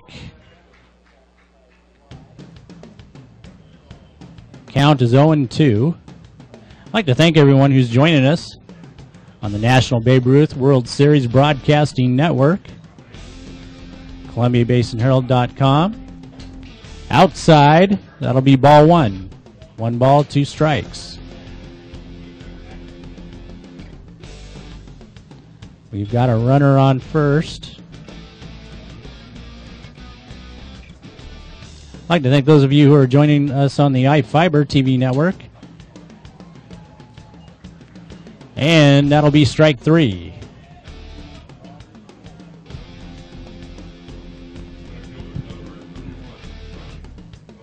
Things are looking a little more daunting every pitch. The River Dogs down to 1 out, 3 hits, and almost 5 innings. Isn't going to get the job done. Navarro's at the plate. Johnny Navarro, Quincy high school graduate, 1 for 1, single earlier. First ball, low, 1-0. So, we talked about before the game, their offense has not been getting the right spots, and playing a team that I think they just know how to make you pay when you don't play right.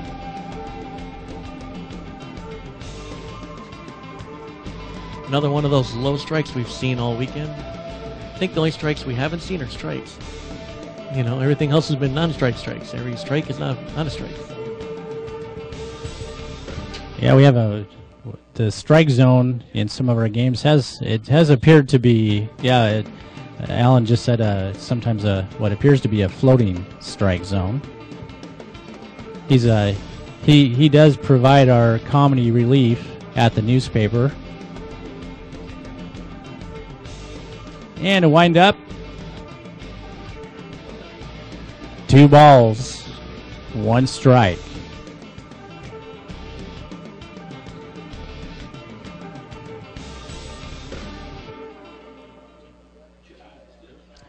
Gonna wind up in a pitch. 3 balls, 1 strike. We got a runner on first. River Dogs down 4-0.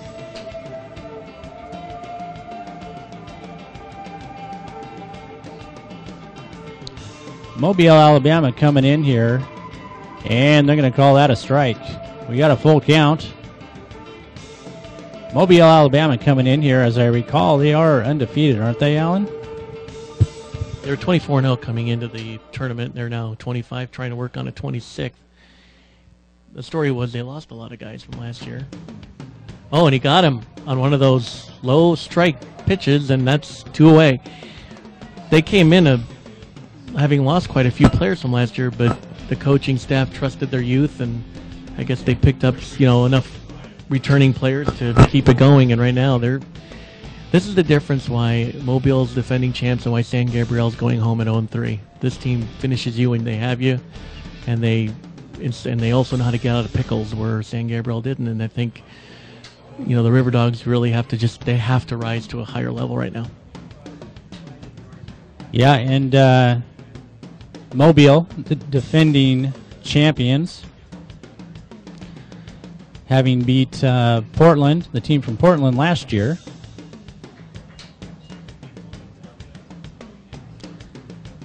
Yeah, and they did beat Onondaga. Davis Angle at the plate, 0 for 2, and that's 3 balls, no strikes.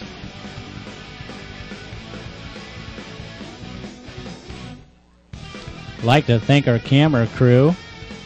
We've got Tyler Giannis along our third base line, Spencer Plate, and that's going to be a strike. 3-1 the count. We got Spencer Plate along our first base line.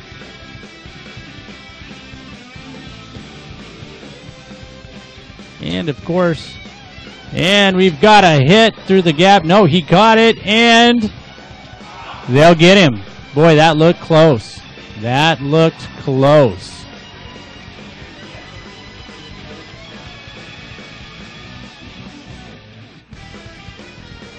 All right, folks. We're going to take a short break, and we'll be right back.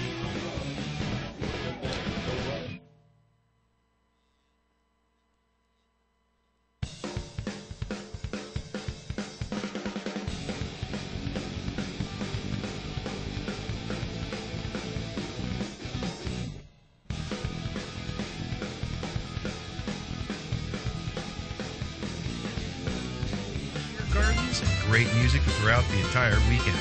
Located at the crossroads of Highways 21 and 28, Odessa is 72 miles west of Spokane and 45 miles east of Moses Lake. Bring the whole family. There's something for everyone at this year's Deutsches Fest in Odessa.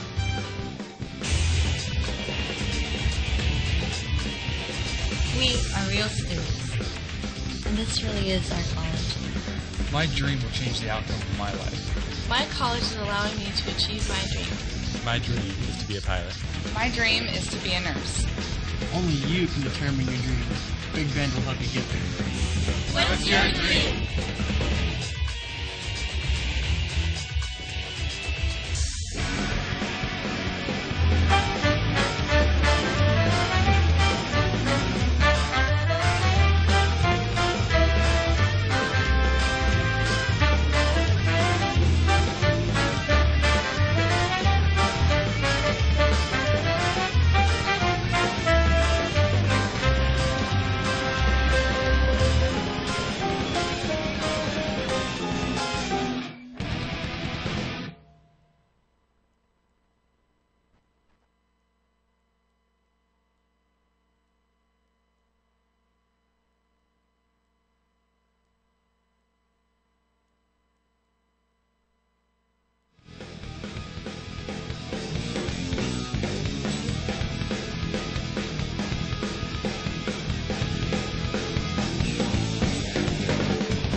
All right, folks, welcome back. Leading off for Mobiles. And we've got a hit down to the third baseman, fires it over, and that'll be out number 1. Going into the bottom of the 5th. We got number 10, Troy Brown, up next for Mobile. 0 for 1 with 1 walk.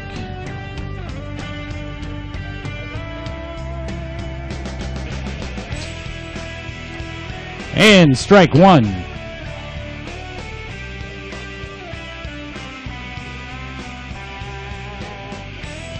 Wind up. And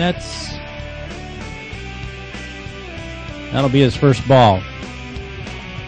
The only thing that is disappointing right now is the fact that, all these pitchers have really had to readjust their strike zones during the course of a game. I've seen the other teams, they think the ball, the low areas, they have a low strike, they throw it, they get a ball the next pitch. So I really commend a lot of these pitchers. They're really working with what they have to work with behind the plate, and they're staying competitive out there. Just like we've said, there's people in the press box. We're seeing a floating strike zone all week. Kind of crazy. 3-1 count here on Brown. And Darling walked him. Darling's performance so far has been, first 3 innings especially, very solid. He's come on a lot during the course of the season. Beginning of the year he was erratic, and then he started getting things together and looked good for a while. And I think he can still get us out of this. We'll see what happens. Yeah, he is looking strong. We got 1 out. Runner on first.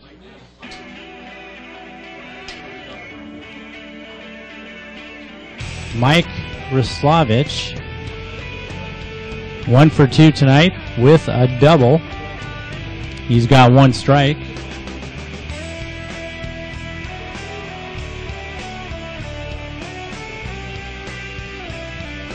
Checks the runner at first. Swing and a foul down the third base line, and he got it. We couldn't catch that with our camera, or did we? Boy, we did get it. That'll bring up Taylor Nichols. He's 1 for 2 tonight. Had a 2-run double in the 4th inning. Mobile with an explosive 4th inning, scoring all 4 of their runs. Checks the runner at first.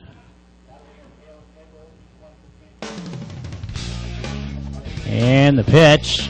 That'll be a little high and outside.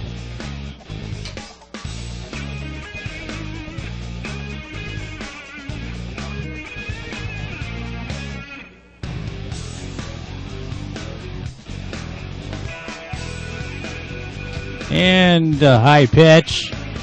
Catcher loses the ball. Runner stays at first. So, Alan, what do you think? Is this everything that's been billed? Yeah, I think Mobile's offense is about what we expected. Bursts. I think Columbia Basin did a very good job keeping it in check for a while. They got hit once. They may get out of this one. Key is, though, they got to get some runs in the next inning. Not even the full 4. They got to get 2, maybe. If even 3 would be great, but if they can split this difference, I wouldn't want them to go into the 7th having to make up the difference. Because right now, this team plays pretty good defense on the other side and then make big plays. So if you want to get it all in one fell swoop, I wouldn't expect it. That's up high, 3-0 now on Nichols. Let's try to get this kid out, because if not, Corey Bryant comes to the plate and he just hit a home run last inning and 2-run popper. So we want to get out of this one. Checking the runner. And he walked him. So 2 on with Brian coming to the plate. He's been hit by a pitch, and it, like we said, hit the 2-run home run last inning that may make the difference in this game. And we're going to take time out here. We've got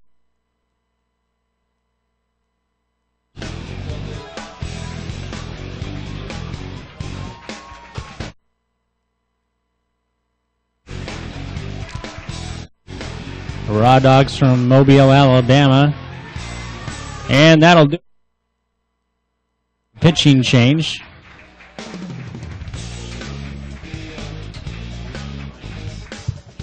Darling exits having gone 4 2/3.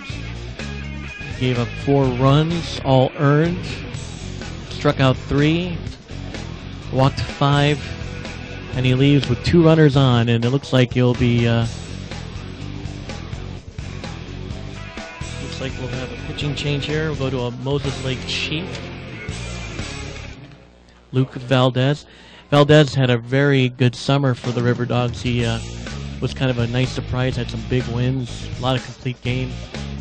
Didn't give up a lot of earned runs and came on really strong, and I think he kind of surprised people getting that one of those last pitching spots on the rotation. And this is his first chance to really show us what he's got at the big stage, and he doesn't come in on an easy situation, let's just say that. At 1 and 2 with a bopper coming up, so this is big right here.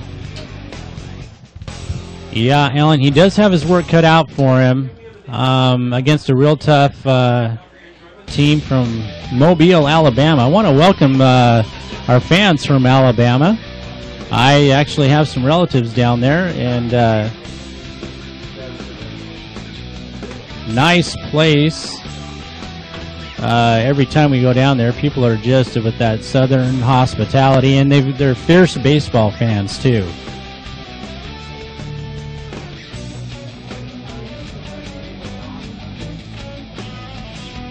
All right, we've got Trey Chambers up next. We're at the top of the order.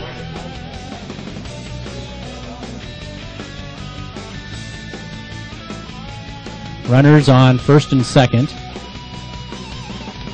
And the pitch, and we got a bunt. It's going to go foul down that third base line.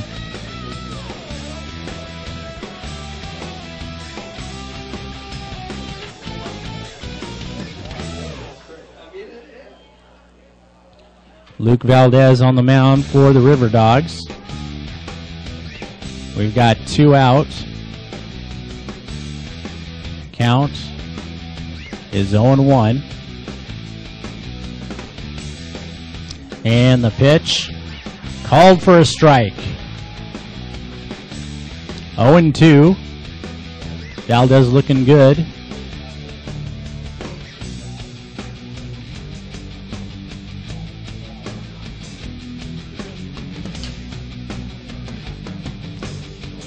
Checks the runner at second, delivers high.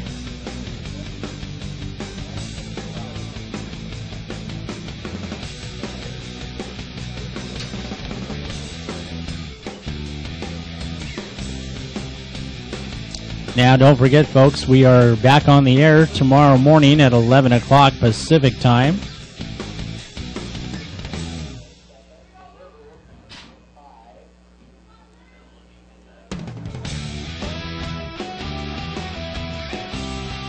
Count is 1-2 to Chambers. And he's going to call timeout and reset.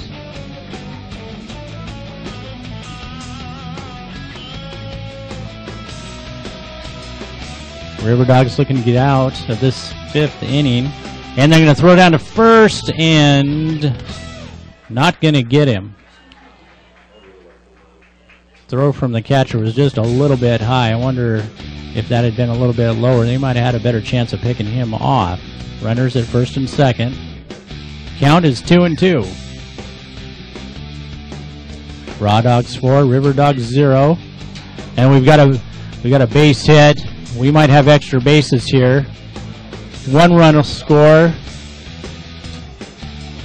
And that's going to score 3 more runs. That'll be a double credited to Trey Chambers.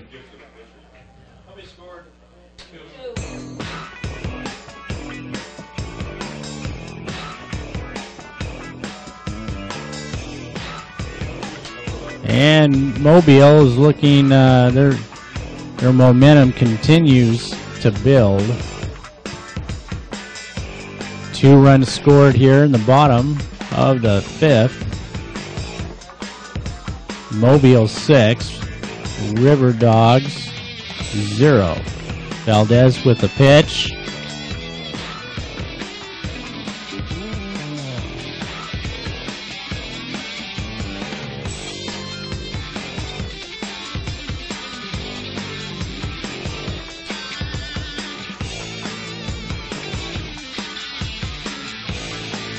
Darling's going to get charged with 6 earned runs in this game.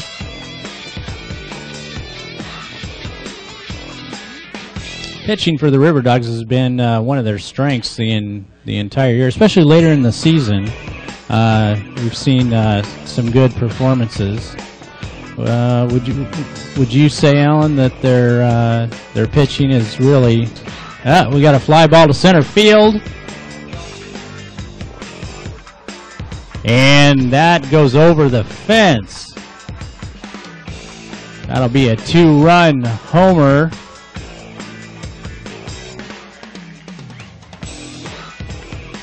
And that's going to open up our gap here.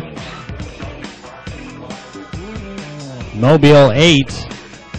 Columbia Basin River Dogs 0. We're kind of seeing a repeat performance of Mobile's last game, where they went the first 4 innings scoreless and then just exploded. Jakowski up next, number 12.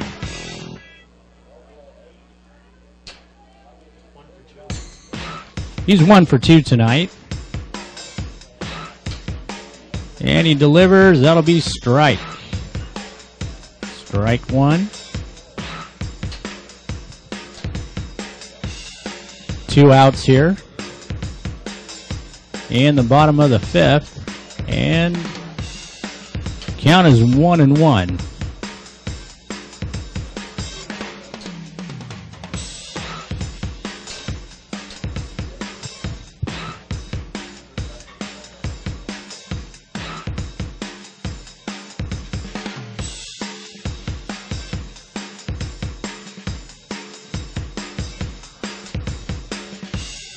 All right, count is 1-2.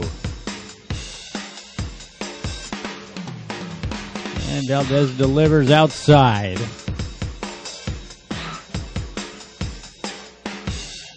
All these runs that have come in here have been with 2 outs. Just can't seem to get that third. Full count. And that'll put a runner on first.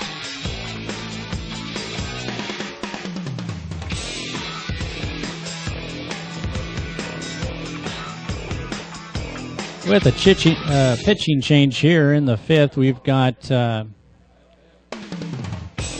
Luke Valdez on the mound. Next up, we've got Brett Underwood. Fly ball, center field. Should be a routine catch, and it is, and that'll close out our 5th inning. Mobile, Alabama 8, Columbia Basin River Dogs 0.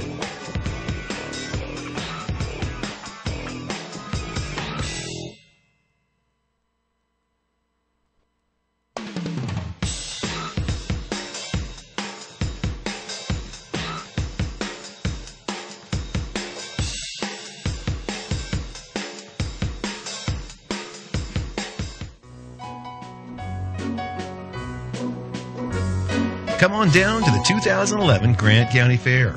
Tons of fun for the family and lots of activities and crafts, food and livestock, the Moses Lake Rodeo Roundup and the Demo Derby, and lots of other stuff. The 2011 Fair will be held between August 16th through August 20th. So come on down and bring the family. You can find us at the fairgrounds here in Moses Lake.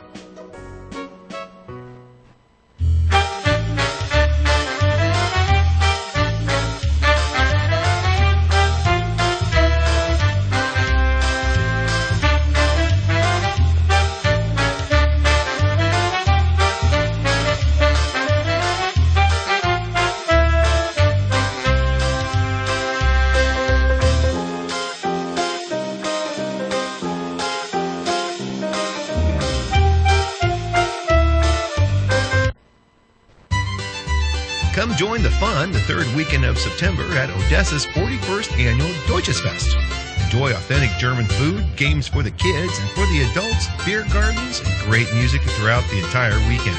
Located at the crossroads of Highways 21 and 28, Odessa is 72 miles west of Spokane and 45 miles east of the Moses Lake.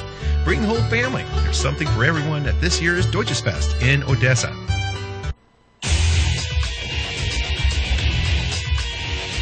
We are real stews.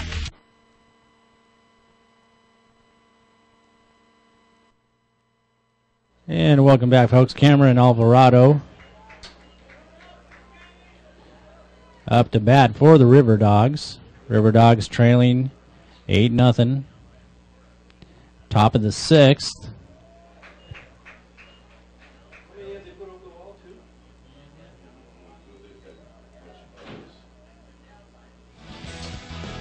Swing and a miss. We've got 2 balls, 1 strike to Alvarado. And fouled behind home plate.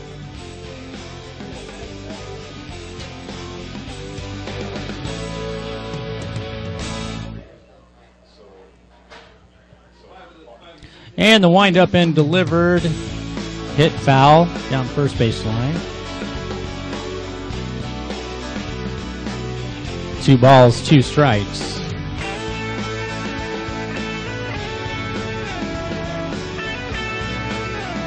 And that's going to be outside. We've got a full count. River Dogs looking to put something together here in the top of the 6th. And it looks like we've got a base hit. He's going to get 2 on this one. Alvarado with a double to right field. And you might hear the crowd erupting. That's the spark they were looking for. Third baseman, number 11. Stockton Taylor up next for the River Dogs.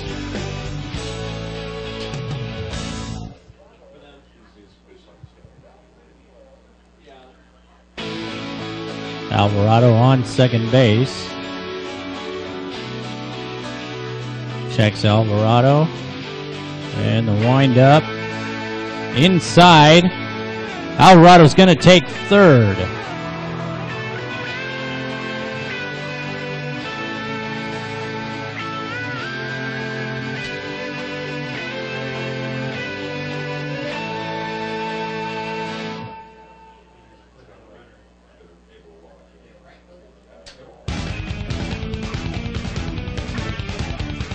James Taylor on the mound for Mobile, Alabama.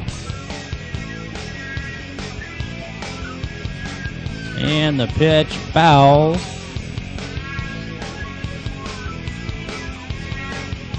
That'll be strike 2 for Stockton Taylor.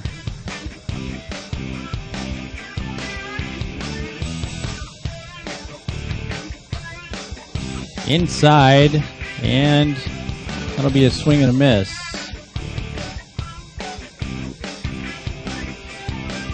Counts 1 and 2.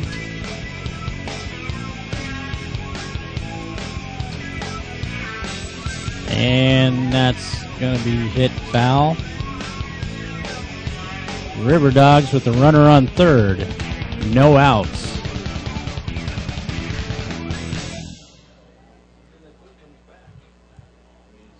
And the deliver.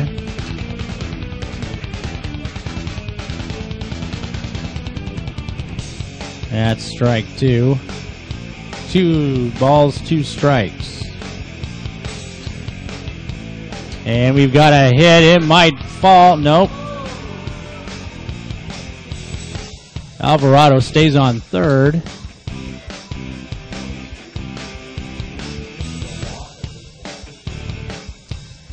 One out. And the top of the 6th.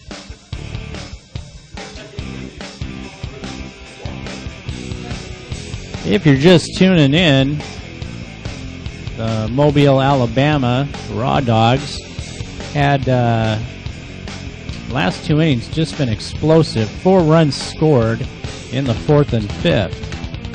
And a hit trickles down that third base line, goes foul.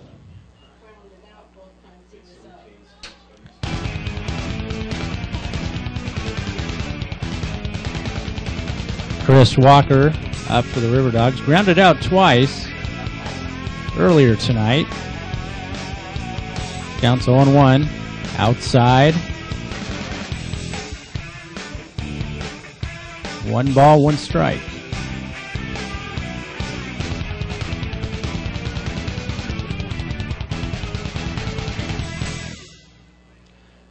And the pitch looked high to me. And indeed, count is 2-1. Don't forget, folks, tomorrow morning we continue our action at 11 o'clock Pacific time. And the pitch. And Valdez will score! River Dogs on the board!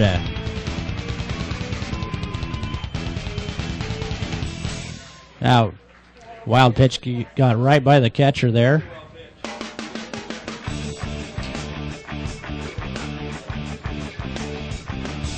Chris Walker with 3 balls, 1 strike.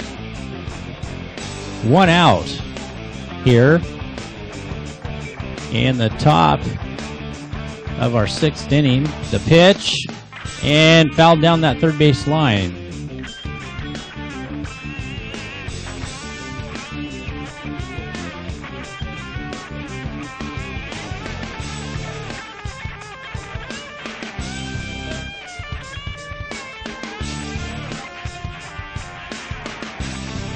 And the pitch. Ooh, crowd does not like that. Does not like that call at all. That did look a little wide from up here, but of course I am up in the press box.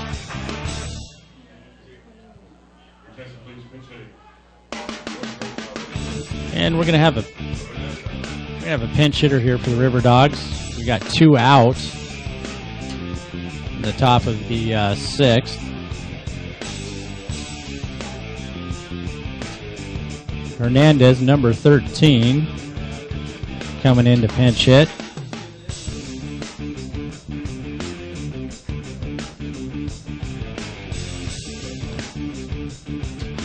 And the pitch.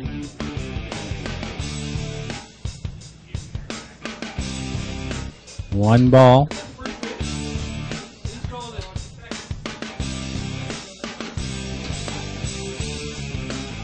Check that. We're going to update our scoreboard at 2 balls, 1 strike, and that'll be foul.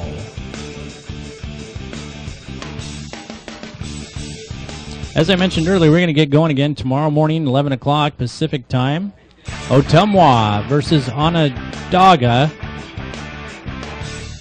will be our first game of the day.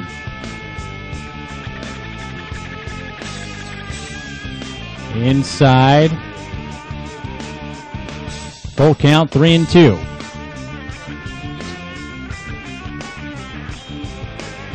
And the pitch. And he'll go down swinging.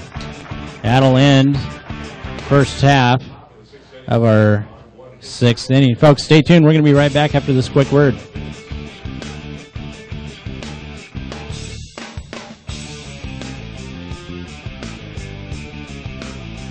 And this really is our college. My dream will change the outcome of my life. My college is allowing me to achieve my dream.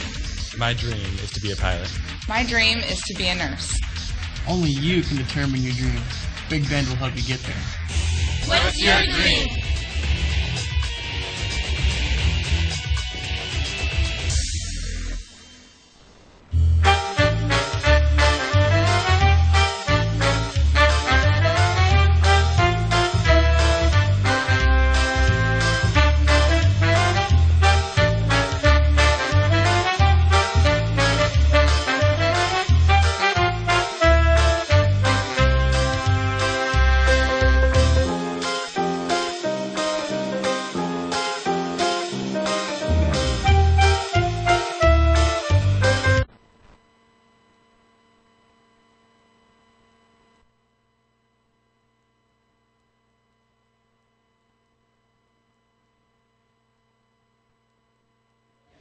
All right, folks, welcome back.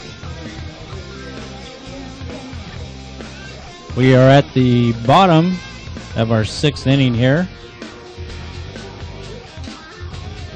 Mobile, Alabama, Raw Dogs with 8. Columbia Basin River Dogs 1. We've got a change, pitching change here. Cody Johns will be taking the mound for the River Dogs.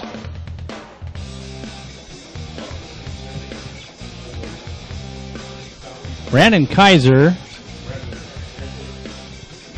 is going to be up first here for the Mobile, Alabama Raw Dogs.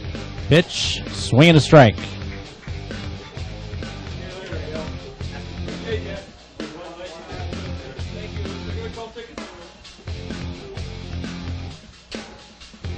Swing and strike 2.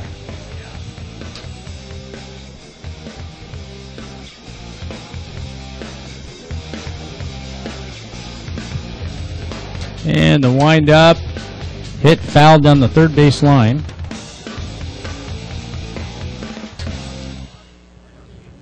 Count 0-2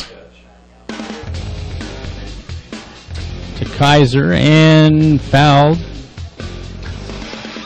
one more time.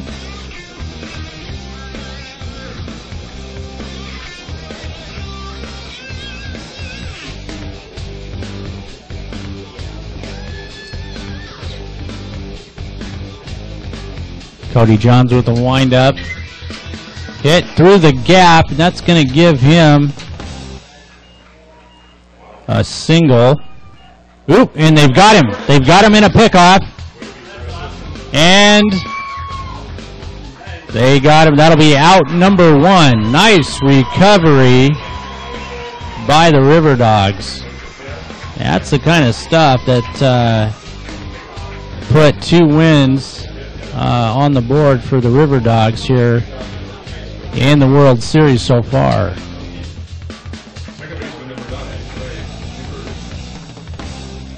And second baseman Trey Chambers up next.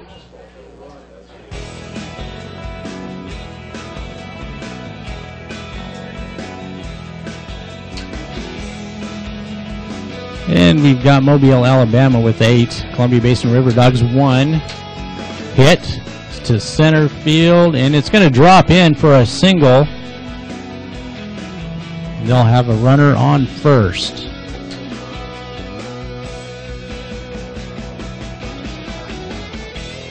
I want to send another thank you out there to KULE Radio, providing our play-by-play up to this point. KULE 7:30 a.m. And the throw over to first. Going to try and keep that runner in check.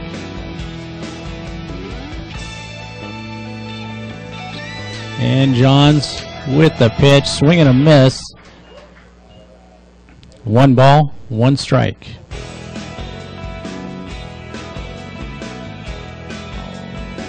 And the pitch is a little bit high. 2 balls, 1 strike.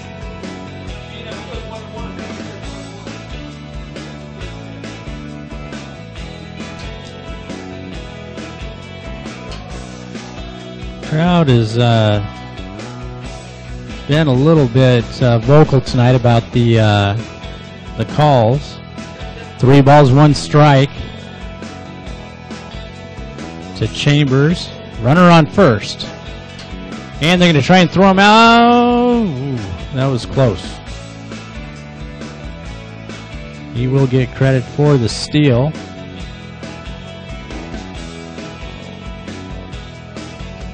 We're in the bottom half of the 6th inning here tonight. Both teams coming into this game undefeated in the World Series here. Mobile 1-0, Columbia Basin River Dogs 2-0. And we got a full count to Trey Chambers.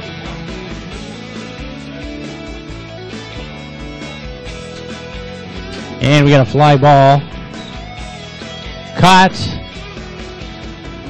for out number 2.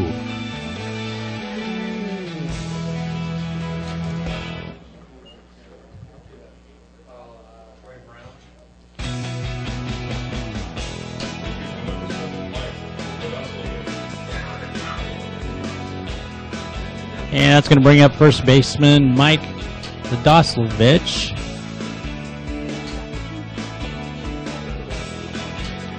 Strike 1 called.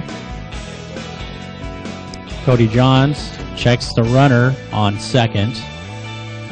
Wind up in the delivery, fouled.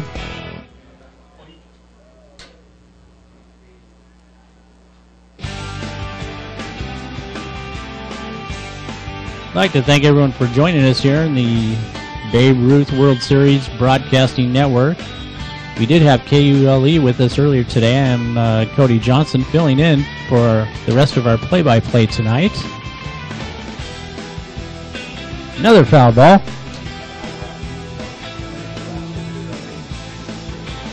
Counts 0-2 with 2 out.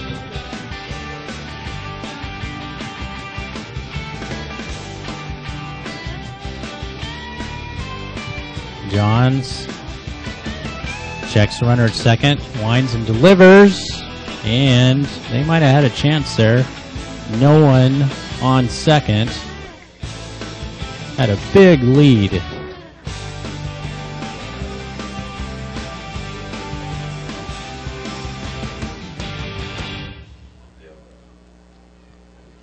And foul. Counts 1-2.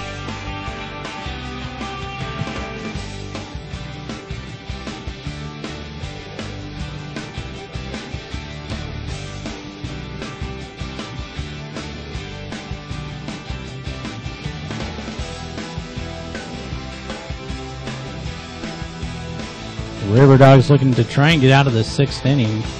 They're going to have one more chance at bat here to try and make up 7 runs to tie. 2 balls, 2 strikes.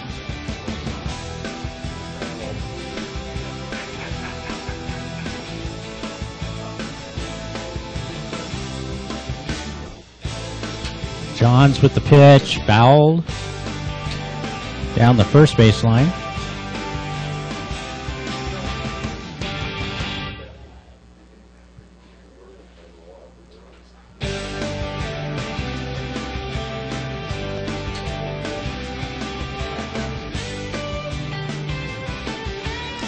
Two and two the count. Another foul ball.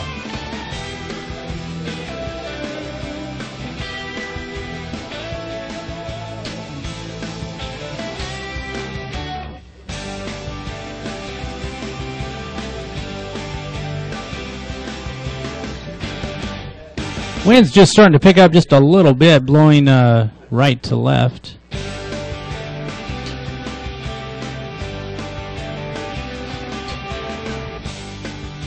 Count still 2 and oh, check that. We've got a full count.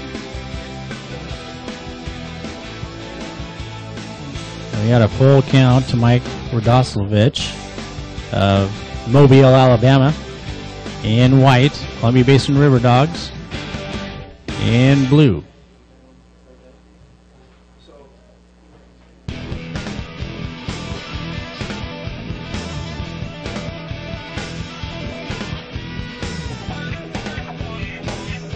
And the pitch is, we got a high fly ball to center field. Caught, and that'll wrap up the top of the that'll wrap up our 6th inning. Columbia Basin River Dogs would get one more chance at bat here to try and score 7 more runs to tie. They trail 8-1 to the team from Mobile, Alabama.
Come on down to the 2011 Grant County Fair. Tons of fun for the family and lots of activities and crafts, food and livestock. The Moses Lake Rodeo Roundup and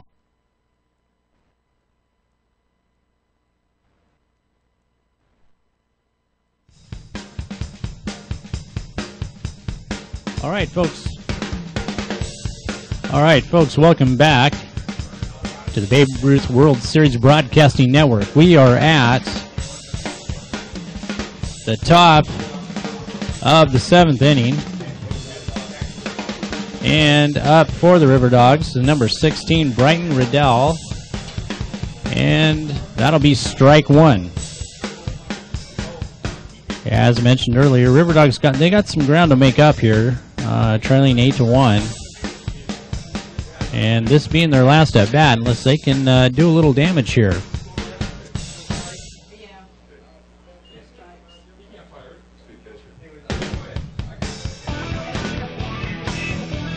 Two strikes.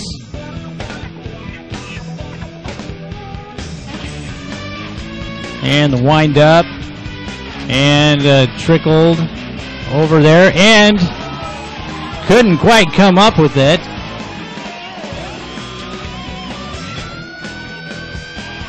And the River Dogs have a runner on first.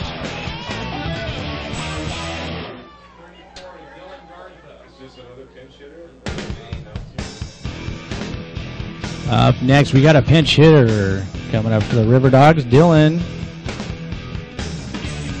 Jarza. Top of the 7th inning, no outs.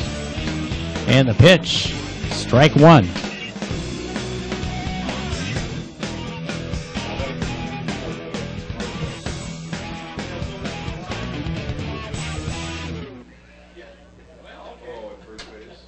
And outside, trying to throw down to first. Counts 1-1 now.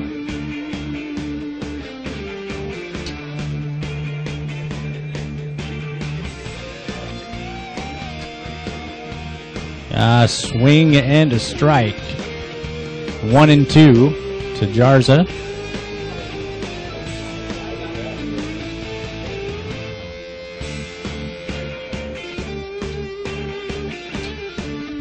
And foul down the first base line.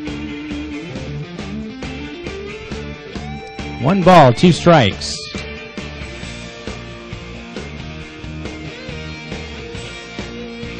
Kind of saw a repeat performance of the game, the first game that Mobile, Alabama played. Had a fairly silent first few innings, then just exploded. Hit over to the pitcher, on over to first. That'll be out number 1. That will move base runner on to second for the River Dogs. 1 out.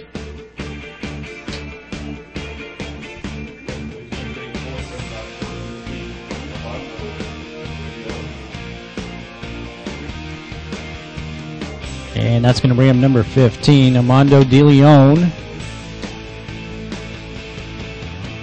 Foul.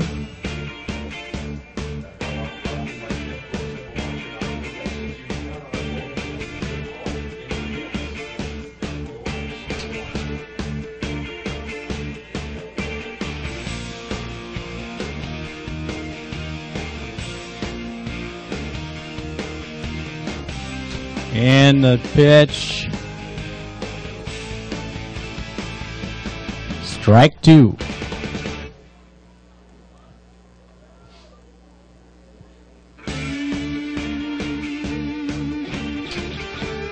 Jackson runner on second. And they're going to call ball 1. Count now 1-2. Once again, folks, I'm Cody Johnson with Columbia Basin Herald, CBH TV. Kind of filling in here. We had a technical difficulty with KULE with our play-by-play. And I'm in the booth here, and I'm looking over the top of a whole bunch of equipment. So bear with me here. I'm kind of tethered to our video broadcast board too here, so I can't move around a whole lot. The pitch. Outside.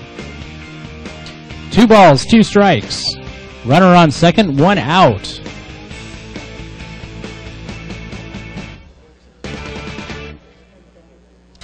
The windup in the pitch.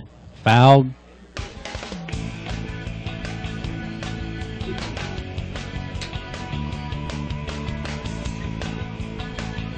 DeLeon, 2 balls, 2 strikes.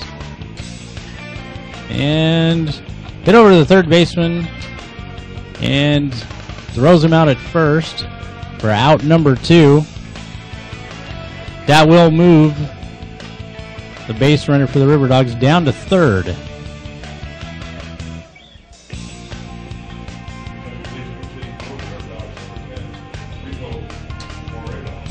And we got another pinch hitter coming up here for the River Dogs. Rico Marino. A wind up, swing and a miss, strike 1.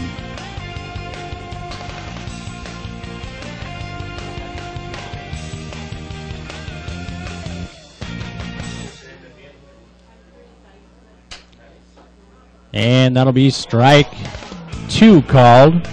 Crowd doesn't like that either. Did look a little outside from this vantage point, but like I said, I am up here in the press box. I'll have to just trust the crowd on that one. And that's going to do it. Mobile, Alabama will take the win and go to 2-0 in their division. Columbia Basin River Dogs taking their first loss, and they will be 2-1 in our pool play here. Folks, I want to thank you one more time for joining us on the Babe Ruth World Series Broadcasting Network, comprised of the Columbia Basin Herald, broadcast on ColumbiaBasinHerald.com, and the iFiber TV network, Channel 1, here in Grant County and Douglas County. They're also providing our internet connection, lightning speed, at the fastest internet in the country, down here in eastern Washington. iFiber providing not only internet service, you can also get your phone service, and of course TV. I'm going to give you a quick rundown on the action coming up tomorrow at 11 a.m. Pacific time. We've got Ottumwa versus Onondaga. At 2 p.m., we've got Alabama coming up for you again against San Gabriel, California at 5 p.m. These times are Pacific. We've got another Washington State team, Puget Sound, taking on Portland, Oregon. And our last game of the night for tomorrow at 8 p.m. is going to be Cape Cod versus Eagle Pass, Texas. Once again, folks, thank you so much for joining us. I'm Cody Johnson with the Babe Ruth World Series Broadcasting Network. We will check in with you again tomorrow morning about 10:30 Pacific time.